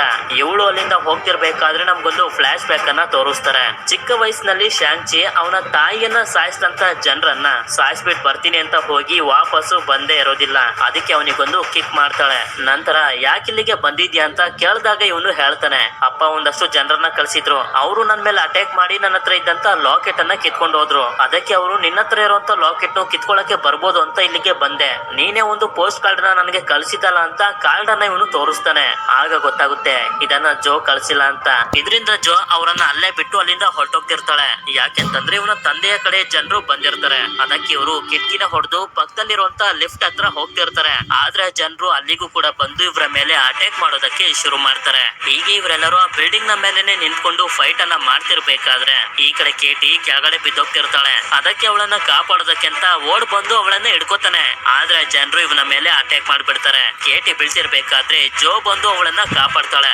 ನಂತರ ಶಾಂಗ್ಚಿಗೆ ಸಹಾಯ ಮಾಡೋದಕ್ಕೆ ಅಂತ ಬಂದು ಎಲ್ಲರ ಜೊತೆ ಫೈಟ್ ಮಾಡೋದಕ್ಕೆ ಶುರು ಮಾಡ್ತಾಳೆ. ಹೀಗೆ ಇವರಿಬ್ರು ಅವರ ಜೊತೆ ಎಲ್ಲ ಫೈಟ್ ಮಾಡ್ತಿರ್ಬೇಕಾದ್ರೆ ಒಂದು ಬಾಂಬ್ ಬ್ಲಾಸ್ಟ್ ಆಗುತ್ತೆ. ಆಗ ಅಲ್ಲಿಗೆ ಒಬ್ಬ ವ್ಯಕ್ತಿ ಬಂದು ಜೋ ಹತ್ರ ಇದ್ದಂತ ಲಾಕೆಟ್ ಅನ್ನ ಕಿತ್ಕೊಂಡು ಓಡೋಗ್ತಿರ್ತಾನೆ. ಆದ್ರೆ ಶಾಂಗ್ಚಿ ಬಂದು ಅವನನ್ನ ತಡೆದು ಅವನ ಜೊತೆ ಫೈಟ್ ಮಾಡೋದಕ್ಕೆ ಶುರು ಮಾಡ್ತಾನೆ. ಹೇಳ್ಬೇಕು ಅಂತಂದ್ರೆ ಶಾಂಗ್ಚಿ ಚಿಕ್ಕವನಿರ್ಬೇಕಾದ್ರೆ ಇವನಿಗೆ ತುಂಬಾ ಕಷ್ಟ ಕೊಟ್ಟು ಕುಂಫು ಹೇಳ್ಕೊಡ್ತಿದ್ದು ಇದೇ ವ್ಯಕ್ತಿನೇ. ಅದೇ ಕೋಪಕ್ಕೆ ಇವನನ್ನ ಸಾಯಿಸೋದಕ್ಕೆ ನೋಡ್ತಿರ್ಬೇಕಾದ್ರೆ ಅಲ್ಲಿಗೆ ವೆನ್ವು ಬಂದು 10 ರಿಂಗ್ಸ್ ನ ಸಹಾಯದಿಂದ ಅವನನ್ನ ತಡೆದು ಆ ಲಾಕೆಟ್ ಅನ್ನ ಇಸ್ಕೊಂಡು ನನ್ಗೆ ಗೊತ್ತಿತ್ತು ನಿನಗೆ ಯಾರು ಏನು ಮಾಡೋದಕ್ಕಾಗೋದಿಲ್ಲ ಅಂತ ಹೇಳಿ ಇವ್ರ 3 ಜನರನ್ನ ಕರ್ಕೊಂಡು ಮನೆಗೆ ಹೋಗ್ತಾನೆ. ನೀನ್ ಯಾಕೆ ಮನೆ ಬಿಟ್ಟು ಹೋಗಿದ್ದೆ ಅಂತ ಕೇಟಿ ಜೋನ ಕೇಳಿದಾಗ ಅದಕ್ಕೆ ಹೇಳ್ತಾಳೆ, ನನ್ ತಂದೆ ನನ್ನ ಹತ್ರ ಸರಿಯಾಗಿ ಮಾತಾಡ್ತಿರ್ಲಿಲ್ಲ. ಅದಕ್ಕೆ ಶಾಂಗ್ಚಿ ಹೋದ್ಮೇಲೆ ನನಗೂ ಇಲ್ಲಿ ಇರೋಕ್ ಆಗ್ಲಿಲ್ಲ, ಅದಕ್ಕೆ ಹೊಟ್ಟೋದೆ ಅಂತ. ನಂತರ ಇವರೆಲ್ಲರೂ ಊಟ ಮಾಡ್ತಿರ್ಬೇಕಾದ್ರೆ ಶಾಂಗ್ಚಿ ಹಾಗೆ ಜೋಗೆ ಗೊತ್ತಾಗುತ್ತೆ 10 ವರ್ಷದಿಂದನೂ ಇವರಿಬ್ರು ಎಲ್ಲಿದ್ರು ಅನ್ನೋದು ವೆಂಗ್ವುಗೆ ಗೊತ್ತಿತ್ತು. ಆದ್ರೂ ಕೂಡ ಇವರಿಬ್ರಿಗೆ ಹೇಗ್ ಬೇಕೋ ಹಾಗೆ ಬದುಕ್ಲಿ ಅಂತ ಸುಮ್ನಿದ್ದ ಅಷ್ಟೇ. ಇವನು ಯಾಕೆ ಇವರಿಬ್ರ ಹತ್ರ ಪೆಂಡೆಂಟ್ ಅನ್ನ ಕಿತ್ಕೊಂಡ ಅಂತ ಹೇಳ್ತಾ ಹೋಗ್ತಾನೆ. ನಾನು 1000 ವರ್ಷಗಳಿಂದನೂ ಬದುಕಿದ್ದೀನಿ, ಆದ್ರೆ ನನ್ನ ಜೀವನ ಬದಲಾಗಿದ್ದು ಪ್ರೀತಿ ಬೆಲೆ ಏನು ಅಂತ ಗೊತ್ತಾಗಿದ್ದು ನಿಮ್ಮ ತಾಯಿ ಜಿಯಾಂಗ್ಲಿ ನನ್ಗೆ ಸಿಕ್ಕದ್ಮೇಲೆ. ಅವಳು ನನ್ಗೋಸ್ಕರ ಎಲ್ಲವನ್ನ ಬಿಟ್ಟು ಬಂದ್ಲು. ಅದಕ್ಕೆ ನಾನು ಕೂಡ 10 ರಿಂಗ್ಸ್ ಅನ್ನ ತೆಗೆದಿಟ್ಟು ಜಿಯಾಂಗ್ಲಿ ಜೊತೆ ತುಂಬಾನೇ ಖುಷಿ ಆಗಿದ್ದೆ. ನಮ್ದು ಒಂದು ಅದ್ಭುತವಾಗಿರುವಂತ ಫ್ಯಾಮಿಲಿ ಆಗಿತ್ತು. ಆದ್ರೆ ಜಿಯಾಂಗ್ಲಿ ಸತ್ತೋದ್ಮೇಲೆ ನನಗೆ ಏನ್ ಮಾಡ್ಬೇಕು ಅಂತ ಗೊತ್ತಾಗದೆ ಓಡಾಡ್ತಿರ್ಬೇಕಾದ್ರೆ ಒಂದು ದಿನ ಅವಳ ಶಬ್ದ ನನಗೆ ಕೇಳಿಸ್ತು, ನನ್ನನ್ನ ಬಿಡಿಸಿ ಅಂತ. ಯಾಕಂದ್ರೆ ಟಾಲೋ ಹಳ್ಳಿಯ ಜನರು ಅವಳನ್ನ ಒಂದು ದೊಡ್ಡ ಗೋಡೆಯ ಹಿಂದೆ ಕೂಡಾಕಿದ್ದಾರೆ. ನಾನು ಹಾಗೆ ಜಿಯಾಂಗ್ಲಿ ಮದ್ವೆ ಆಗ್ತೀವಿ ಅಂತ ಹೇಳಿದಾಗ ಅದಕ್ಕೆ ಟಾಲೋ ಹಳ್ಳಿ ಅವರು ಒಪ್ಕೊಳ್ಳಿಲ್ಲ. ಅವಳು ನನ್ ಜೊತೆ ಬಂದ್ಬಿಟ್ಲು ಅಂತ ಅವಳನ್ನ ಈಗ ಆ ಗೋಡೆಯ ಹಿಂದೆ ಕೂಡಾಕಿದ್ದಾರೆ. ಈಗ ನಾವೆಲ್ಲರೂ ಸೇರಿ ಅವಳನ್ನ ಅಲ್ಲಿಂದ ಬಿಡಿಸ್ಕೊಂಡ್ ಬರ್ಬೇಕು ಅಂತ. ಆದ್ರೆ ಇದನ್ನ ಇವರು ನಂಬೋದಿಲ್ಲ. ಅದಕ್ಕೆ ಇವ್ರ ಹತ್ರ ಕಿತ್ಕೊಂಡಿದ್ದಂತ ಪೆಂಡೆಂಟ್ ಅನ್ನ ತಗೊಂಡ್ ಬಂದು ಅಲ್ಲೇ ಇದ್ದಂತ ಡ್ರ್ಯಾಗನ್ ಗೆ ಹಾಕ್ದಾಗ ಅಲ್ಲಿ ನೀರು ಬರೋದಕ್ಕೆ ಶುರುವಾಗಿ ಆ ನೀರು ಟಾಲೋ ಹಳ್ಳಿಗೆ ಹೋಗುವಂತ ದಾರಿನ ತೋರಿಸ್ತಿರುತ್ತೆ. ಆ ಹಳ್ಳಿಯ ಬಾಗ್ಲು ಯಾವಾಗ ಎಲ್ಲಿ ತೆಗೆಯುತ್ತೆ ಅಂತ ಗೊತ್ತಿದ್ರೆ ಮಾತ್ರ ಆ ಹಳ್ಳಿಯ ಒಳಗಡೆ ಹೋಗೋದಕ್ಕಾಗೋದು. ಅದು ಈಗ ವೆಂಗ್ವುಗೆ ಗೊತ್ತಿರುತ್ತೆ. ಆದ್ರೂ ಕೂಡ ಶಾಂಗ್ಚಿ ಇದ್ಯಾವ್ದು ನಂಬ್ತಿರೋದಿಲ್ಲ. ಯಾಕೆಂತಂದ್ರೆ ಇವನ ತಾಯಿ ಸತ್ತಿರೋದನ್ನ ಇವನು ಕಣ್ಣಾರೆ ನೋಡಿರ್ತಾನೆ. ಅದಕ್ಕೆ ಇವರಿಬ್ರಿಗೂ ಹೊಡೆದು ಬಂದಿ ಮಾಡೋದಕ್ಕೆ ಅಂತ ವೆಂಗ್ವು ಹೇಳ್ತಾನೆ. ಇವ್ರ 3 ಜನರನ್ನ ಕೂಡಾಕಿರುವಂತ ಜೈಲ್ ನಲ್ಲಿ ಏನೋ ಶಬ್ದ ಬರ್ತಿರುತ್ತೆ. ಅದಕ್ಕೆ ಮುಂದೆ ಬಂದು ನೋಡಿದ್ರೆ ಅಲ್ಲಿ ಡ್ರೈವರ್ ಅನ್ನೋ ಒಬ್ಬ ಡ್ರಾಮಾ ಆರ್ಟಿಸ್ಟ್ ಇರ್ತಾನೆ. ಇವನು ಹೊರಗಡೆ ನಾನೇ 10 ರಿಂಗ್ಸ್ ಆರ್ಮಿಯ ಲೀಡರ್ ಅಂತ ಹೇಳ್ಕೊಂಡು ಓಡಾಡ್ತಿದ್ದ. ಅದಕ್ಕೆ ವೆನ್ವು ಇವನನ್ನ ಇಲ್ಲಿಗೆ ಕರ್ಕೊಂಡ್ ಬಂದು ಕೂಡಾಕಿರೋದು. ಅದೇ ಸಮಯಕ್ಕೆ ಅಲ್ಲಿಗೆ ಮುಖ ಇಲ್ದೇ ಇರುವಂತ ಒಂದು ಕ್ರಿಯೇಚರ್ ಬರುತ್ತೆ. ಇದ್ರ ಭಾಷೆನ ಡ್ರೈವರ್ ಕಲ್ತ್ಕೊಬಿಟ್ಟಿರ್ತಾನೆ. ಹಾಗೆ ಅದಕ್ಕೆ ಮಾರಿಸ್ ಅಂತಾನು ಕೂಡ ಹೆಸರಿಟ್ಟಿರ್ತಾನೆ. ಟಾಲೋ ವಿಲೇಜ್ ಅನ್ನ ಹುಡ್ಕೊಂಡು ಹೋಗಿರ್ಬೇಕಾದ್ರೆ ವೆನ್ವುಗೆ ಈ ಕ್ರಿಯೇಚರ್ ಸಿಕ್ಕಿರುತ್ತೆ. ಅದಕ್ಕೆ ಅದು ಕೇಳ್ತಿರುತ್ತೆ, ನನ್ನ ಮತ್ತೆ ಟಾಲೋ ವಿಲೇಜ್ ಗೆ ಕರ್ಕೊಂಡು ಹೋಗಿ ಅಂತ. ಆದ್ರೆ ವೆನ್ವು ಹೇಳಿರೋ ಪ್ರಕಾರ ಆ ಹಳ್ಳಿಯ ಬಾಗ್ಲು ವರ್ಷಕ್ಕೆ 1 ಸಲ ಮಾತ್ರ ತೆಗೆಯೋದು. ಅದಕ್ಕೆ ಅಲ್ಲಿಗೆ ಹೋಗೋದಕ್ಕಾಗೋದಿಲ್ಲ ಅಂತ ಇವನು ಹೇಳ್ತಿರ್ಬೇಕಾದ್ರೆ ಮಾರಿಸ್ ಟ್ರೆವರ್ ಗೆ ಹೇಳುತ್ತೆ, ಹಳ್ಳಿ ಒಳಗಡೆ ಹೋಗೋದಕ್ಕೆ ನನ್ಗೆ ಮತ್ತೊಂದು ದಾರಿ ಗೊತ್ತು ಅಂತ. ಅದೇ ಸಮಯಕ್ಕೆ ಜೋ ಕೂಡ ಅಲ್ಲಿಂದ ಹೊರಗಡೆ ಹೋಗೋದಕ್ಕೆ ಒಂದು ದಾರಿನ ಹುಡುಕ್ಬಿಡ್ತಾಳೆ. ಅದಕ್ಕೆ ಗ್ಯಾರೇಜ್ ನಲ್ಲಿರುವಂತ ಕಾರ್ಕಿನ ತಗೊಂಡು ಕಾರ್ ನಲ್ಲಿ ಹೋಗ್ತಿರ್ತಾರೆ. ಇದನ್ನ ಗಾರ್ಡ್ಸ್ ಗಳು ನೋಡಿ ಇವರ ಕಾರ್ ಅನ್ನ ಅಡ್ಡ ಹಾಕ್ತಾರೆ. ಆದ್ರಿಂದ ರಿವರ್ಸ್ ಗೆ ಬಂದು ಮತ್ತೊಂದು ದಾರಿಲಿ ಹೋಗ್ತಿರ್ಬೇಕಾದ್ರೆ ಆ ಗಾರ್ಡ್ಸ್ ಗಳು ಅಟ್ಯಾಕ್ ಮಾಡ್ತಿರ್ತಾರೆ. ಆದ್ರೂ ಕೂಡ ಇವರೆಲ್ಲ ತಪ್ಪಿಸ್ಕೊಂಡು ಮುಂದೆ ಬಂದ್ಬಿಡ್ತಾರೆ. ಇದನ್ನ ವೆನ್ವು ಕೂಡ ನೋಡಿ ಅವರೆಲ್ಲಾದ್ರೂ ಹೋಗ್ಲಿ ಬಿಡಿ ಅಂತಾನೆ. ನಂತರ ಮಾರನೇ ದಿನ ಇವರು ಆ ಟಾಲೋ ವಿಲೇಜ್ ಬಚ್ಚಿಟ್ಕೊಂಡಿರುವಂತ ಕಾಡಿನ ಹತ್ರ ಬಂದು ತಲುಪ್ತಾರೆ. ಯಾಕಂದ್ರೆ ಆ ಹಳ್ಳಿಯಲ್ಲಿರುವಂತ ಜನರಿಗೆ ಹೇಳೋಕೆ ವೆನ್ವು ಅವನ ಆರ್ಮಿನ ಕರ್ಕೊಂಡು ಬರ್ತಿದ್ದಾನೆ ಅಂತ. ಈಗ ಮಾರಿಸ್ ಹಳ್ಳಿಗೆ ಹೇಗ್ ಹೋಗೋದು ಅಂತ ಟ್ರೆವರ್ ಗೆ ಹೇಳ್ತಿರುತ್ತೆ. ಅದನ್ನ ಟ್ರೆವರ್ ಇವರಿಗೆ ಹೇಳ್ತಿರ್ತಾನೆ. ಹೀಗೆ ಇವರು ಈ ದಟ್ಟವಾಗಿರುವಂತ ಕಾಡಿನ ಒಳಗಡೆ ಬರ್ತಿರ್ಬೇಕಾದ್ರೆ ಅಲ್ಲಿರುವಂತ ಮರಗಳು ಒಂದ್ ಕಡೆಯಿಂದ ಮತ್ತೊಂದ್ ಕಡೆಗೆ ಶಿಫ್ಟ್ ಆಗ್ತಿರ್ತವೆ. ಮಾರಿಸ್ ಹೇಳಿದ ದಾರಿಲಿ ಇವರು ಬಂದಿದ್ರಿಂದ ಹೇಗೋ ಮಾಡಿ ಆ ಕಾಡಿಂದ ತಪ್ಪಿಸ್ಕೊಂಡು ಮುಂದೆ ಬರ್ತಾರೆ. ಇವರ ಮುಂದೆನೆ ಒಂದು ಜಲಪಾತ ಇರುತ್ತೆ. ಅದ್ರೊಳಗಡೆ ಹೋಗಿ ಅಂತ ಮಾರಿಸ್ ಹೇಳಿದಾಗ ಇವರು ಕೂಡ ಆ ಜಲಪಾತದ ಒಳಗಡೆ ಬರ್ತಾರೆ. ಅಲ್ಲಿ ನೋಡಿದ್ರೆ ಒಂದು ಅದ್ಭುತವಾಗಿರುವಂತ ದೃಶ್ಯ ಇರುತ್ತೆ. ಈ ಜಾಗ ಯಾವ ಸ್ವರ್ಗಕ್ಕೂ ಕೂಡ ಕಮ್ಮಿ ಇರೋದಿಲ್ಲ. ಹೀಗೆ ಮುಂದೆ ಬಂದಾಗ ಅಲ್ಲಿ ತುಂಬಾ ವಿಚಿತ್ರವಾಗಿರುವಂತ ಪ್ರಾಣಿಗಳೆಲ್ಲ ಇರ್ತವೆ. ಹಾಗೆ ಮಾರಿಸ್ ತರದ್ದೇ ತುಂಬಾ ಕ್ರಿಯೇಚರ್ಸ್ ಗಳು ಕೂಡ ಇರ್ತವೆ. ಈ ತರ ಪ್ರಾಣಿಗಳು ಮಾಮೂಲಿ ಪ್ರಪಂಚದಲ್ಲಿ ಎಲ್ಲೂ ಕೂಡ ನೋಡೋದಕ್ಕೆ ಸಿಗೋದಿಲ್ಲ. ನಂತರ ಇವರು ಕಾಡಿನ ಮಧ್ಯದಲ್ಲಿರುವಂತ ಸಣ್ಣ ಹಳ್ಳಿ ಆಗಿರೋ ಟಾಲೋಗೆ ಬಂದು ತಲುಪ್ತಾರೆ. ಇವರು ಹೊರಗಡೆ ಬಂದು ನಾವು ಜಿಯಾಂಗ್ಲಿ ಮಕ್ಕಳು ಅಂತ ಹೇಳ್ತಿರ್ಬೇಕಾದ್ರೆ ಅಲ್ಲಿರುವಂತ ಜನರು ಇವರನ್ನ ವಾಪಸ್ ಹೋಗೋದಕ್ಕೆ ಹೇಳ್ತಿರ್ತಾರೆ. ಅದೇ ಸಮಯಕ್ಕೆ ಅಲ್ಲಿಗೆ ಜಿಲಾಂಗ್ ಅನ್ನೋ ಒಬ್ಳು ಲೇಡಿ ಬಂದು ಅವರನ್ನೆಲ್ಲರನ್ನು ತಡೆದು ಇವರಿಗೆ ಹೇಳ್ತಾಳೆ, ನಾನು ನಿಮ್ಮ ಅಮ್ಮನ ತಂಗಿ ಜಿಲಾಂಗ್, ಅಂದ್ರೆ ನಿಮ್ಮ ಚಿಕ್ಕಮ್ಮ ಅಂತ. ಜಿಲಾಂಗ್ಗೆ ಇವರನ್ನ ನೋಡಿ ತುಂಬಾನೇ ಸಂತೋಷ ಆಗೋಗಿರುತ್ತೆ. ನಮ್ಮ ತಂದೆ ವೆನ್ವು ಇಲ್ಲಿಗೆ ಬರ್ತಿದ್ದಾರೆ ಅಂತ ಹೇಳಿದಾಗ ಜಿಲಾಂಗ್ ಅವರಿಗೆ ಮುಂದೆ ಇರುವಂತ ಬೆಟ್ಟನ ತೋರಿಸಿ ಹೇಳ್ತಾಳೆ, ಆ ಬೆಟ್ಟದಲ್ಲಿ ಒಂದು ದೊಡ್ಡ ಗೇಟ್ ನ ಹಿಂದೆ ಆತ್ಮಗಳನ್ನ ತಿನ್ನುವಂತ ಒಂದು ಮಾನ್ಸ್ಟರ್ ಅನ್ನ ಬಂಧಿಸಿದೀವಿ. ಅದು ಹೊರಗಡೆ ಬರ್ದೇ ಇರೋ ರೀತಿ ನಾವೆಲ್ಲರೂ ಪ್ರೊಟೆಕ್ಟ್ ಮಾಡ್ತಿದೀವಿ ಅಂತ. ಆ ಗೇಟ್ ಅನ್ನ ಹೊಡೆಯೋದಕ್ಕೇನೆ ನಮ್ಮ ತಂದೆ ಬರ್ತಿರೋದು ಅಂತ ಇವರು ಹೇಳ್ತಾರೆ. ಯಾಕೆಂತಂದ್ರೆ ಆ ಗೋಡೆಯ ಹಿಂದೆಯಿಂದ ವೆಂಗ್ವುಗೆ ಅವನ ಹೆಂಡತಿ ಜಿಯಾಂಗ್ಲಿ ಶಬ್ದ ಕೇಳಿಸ್ತಿರುತ್ತೆ. ಅದಕ್ಕೆ ಜಿಲಾಂಗ್ ಇವರಿಗೆ ಇಲ್ಲಿನ ಕತೆ ಹೇಳೋದಕ್ಕೆ ಶುರು ಮಾಡ್ತಾಳೆ. ಸಾವಿರಾರು ವರ್ಷಗಳ ಹಿಂದೆ ಈ ಪ್ರಪಂಚ ಸುರಕ್ಷಿತವಾಗಿರ್ಬೇಕಾದ್ರೆ ಆಗ ಬಂದಿದ್ದೆ ಆತ್ಮಗಳನ್ನ ತಿನ್ನುವಂತ ಒಂದು ಮಾನ್ಸ್ಟರ್. ಜೊತೆಗೆ ಅದರ ಆರ್ಮಿನೂ ಕೂಡ ಕರ್ಕೊಂಡ್ ಬಂದಿತ್ತು. ಹೀಗೆ ಅದು ಎಲ್ಲರನ್ನ ಸಾಯಿಸ್ತಾ ಆತ್ಮಗಳನ್ನ ತಿಂತಿರ್ಬೇಕಾದ್ರೆ ನಮ್ಮೆಲ್ಲರನ್ನ ಕಾಪಾಡೋದಕ್ಕೆ ಅಂತ ಬಂದಿದ್ದೆ ದ ಗ್ರೇಟ್ ಪ್ರೊಟೆಕ್ಟರ್ ಆಗಿರುವಂತ ಡ್ರ್ಯಾಗನ್. ನಮ್ಮ ಪೂರ್ವಜರು ಹಾಗೆ ಡ್ರ್ಯಾಗನ್ ಸೇರಿ ಆ ಮಾನ್ಸ್ಟರ್ ನ ಜೊತೆ ಫೈಟ್ ಮಾಡಿ ಬೆಟ್ಟದಲ್ಲಿರುವಂತ ದೊಡ್ಡ ಗೇಟ್ ನ ಹಿಂದೆ ಬಂದಿ ಮಾಡಿದ್ರು ಅಂತ ಇಲ್ಲೇ ನಮ್ಗೆ ತೋರಿಸ್ತಾರೆ. ಈ ಜನರು ಡ್ರ್ಯಾಗನ್ ನ ಪೊರೆಯಿಂದ ವೆಪನ್ಸ್ ಗಳನ್ನ ತಯಾರಿ ಮಾಡ್ತಿರ್ತಾರೆ. ಇಲ್ಲಿ ಮತ್ತೊಂದು ವಿಷಯ ಏನಪ್ಪಾ ಅಂತಂದ್ರೆ ವೆನ್ವುಗೆ ಅವನ ಹೆಂಡತಿ ಕರಿತಿರೋ ತರ ಅನ್ನಿಸ್ತಿರುತ್ತಲ್ಲ, ಹಾಗೆ ಕರಿತಿರೋದು ಬೇರೆ ಯಾರು ಅಲ್ಲ, ಬೆಟ್ಟದಲ್ಲಿ ಬಂಧಿಸಿರುವಂತ ಆ ಮಾನ್ಸ್ಟರ್ ಏನೆ. ಅವನು ಬಂದು ಗೇಟ್ ಅನ್ನ ಹೊಡೆದು ಬಿಡಿಸ್ಲಿ ಅಂತ. ನಂತರ ಇವರು ಕೇಟಿನ ಕರ್ಕೊಂಡು ಹೋಗಿ ಇವಳಿಗೂ ಕೂಡ ಬಿಲ್ಲು ಬಾಣನ ಹೇಳ್ಕೊಡ್ತಿರ್ತಾರೆ. ಇವರಿಬ್ಬರನ್ನ ಒಂದು ಜಾಗಕ್ಕೆ ಕರ್ಕೊಂಡು ಬಂದಾಗ ಅಲ್ಲಿ ಜಿಯಾಂಗ್ಲಿಗೆ ಪೂಜೆ ಮಾಡಿರ್ತಾರೆ. ಅಷ್ಟೇ ಅಲ್ಲ, ಜಿಯಾಂಗ್ಲಿಗೆ ಗೊತ್ತಿತ್ತು ಅವಳ ಮಕ್ಕಳು ಒಂದಿನ ಅಲ್ಲ ಒಂದಿನ ಇಲ್ಲಿಗೆ ಬಂದೇ ಬರ್ತಾರೆ ಅಂತ. ಅದಕ್ಕೆ ಇವರಿಬ್ರಿಗೋಸ್ಕರ ತುಂಬಾ ವಿಶೇಷವಾಗಿರುವಂತ ಸೂಟ್ ನು ಕೂಡ ತಯಾರು ಮಾಡ್ಸಿರ್ತಾಳೆ. ನಂತರ ಜಿಲಾಂಗ್ ಜೋಗೆ ಒಂದು ವೆಪನ್ ಅನ್ನ ಕೊಡ್ತಾಳೆ. ಅದರಿಂದ ಇವಳು ಕೂಡ ಪ್ರಾಕ್ಟೀಸ್ ಮಾಡೋದಕ್ಕೆ ಶುರು ಮಾಡ್ತಾಳೆ. ಹಾಗೆ ಇವಳು ಕುಂಫು ಪ್ರಾಕ್ಟೀಸ್ ಅನ್ನ ಮಾಡ್ತಿರ್ಬೇಕಾದ್ರೆ ಅಲ್ಲಿಗೆ ಶಾಂಗ್ಚಿ ಬಂದು ಹೇಳ್ತಾನೆ, ನನ್ನ ತಾಯಿ ಮಾತ್ರ ನನ್ನ ತಂದೆನ ಸೋಲ್ಸಿದ್ದು, ಆತರ ನನ್ಗೂ ಕುಂಫು ಹೇಳ್ಕೊಡಿ ಅಂತ. ಸರಿ ಅಂತ ಹೇಳಿ ಇವಳು ಕೂಡ ಅವನಿಗೆ ಹೇಳ್ಕೊಡೋದಕ್ಕೆ ಶುರು ಮಾಡ್ತಾಳೆ. ಈ ಕುಂಫು ಕಲೆ ಶಾಂಗ್ಚಿಯ ರಕ್ತದಲ್ಲೇ ಇದ್ದಿದ್ರಿಂದ ಇವನು ಬೇಗನೆ ಕಲ್ತ್ಕೊಬಿಡ್ತಾನೆ. ಈ ಕಡೆ ವೆನ್ವುನು ಕೂಡ ಟಾಲೋ ವಿಲೇಜ್ ಗೆ ಬರೋದಕ್ಕೆ ಎಲ್ಲಾ ತಯಾರಿನೂ ಮಾಡ್ಕೊತಿರ್ತಾನೆ.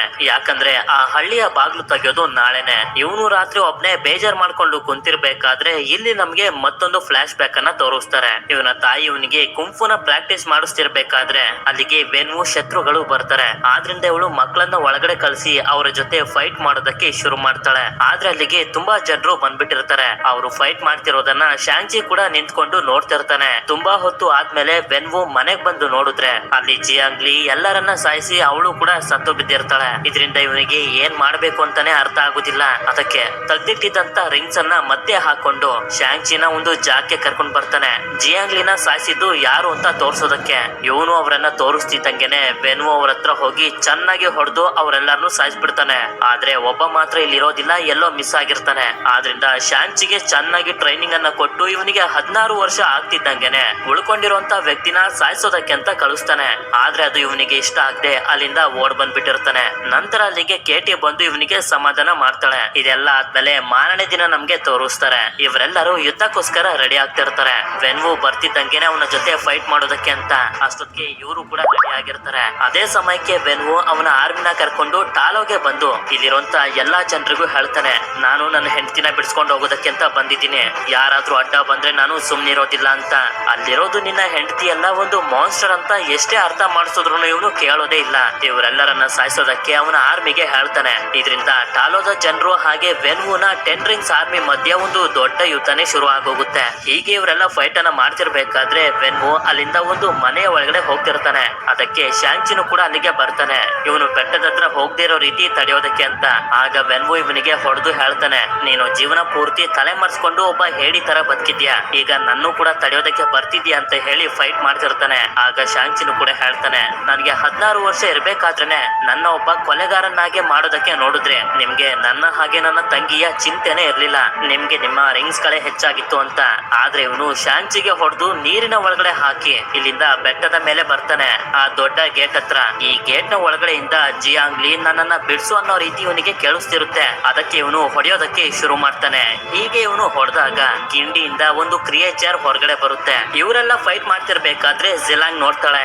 ಆ ಮಾನ್ಸ್ಟರ್ ನ ಆರ್ಮಿ ರಿಲೀಸ್ ಆಗಿ ಈ ಕಡೆನೆ ಬರ್ತಿರ್ತವೆ. ಅದೇ ಸಮಯಕ್ಕೆ ಆ ಕ್ರಿಯೇಚರ್ ಬಂದು ಒಬ್ಬ ವ್ಯಕ್ತಿಯ ಆತ್ಮನ ಹೀರಿ ಆ ಆತ್ಮನ ತಗೊಂಡೋಗಿ ಗೇಟ್ ನ ಒಳಗಡೆ ಬಿಡುತ್ತೆ. ಈ ಕ್ರಿಯೇಚರ್ಸ್ ಗಳನ್ನ ಸಾಯಿಸೋದಕ್ಕಾಗೋದು ಟಾಲೋ ಜನರ ವೆಪನ್ಸ್ ಗಳಿಂದ ಮಾತ್ರ. ಅದಕ್ಕೆ 10 ರಿಂಗ್ಸ್ ನ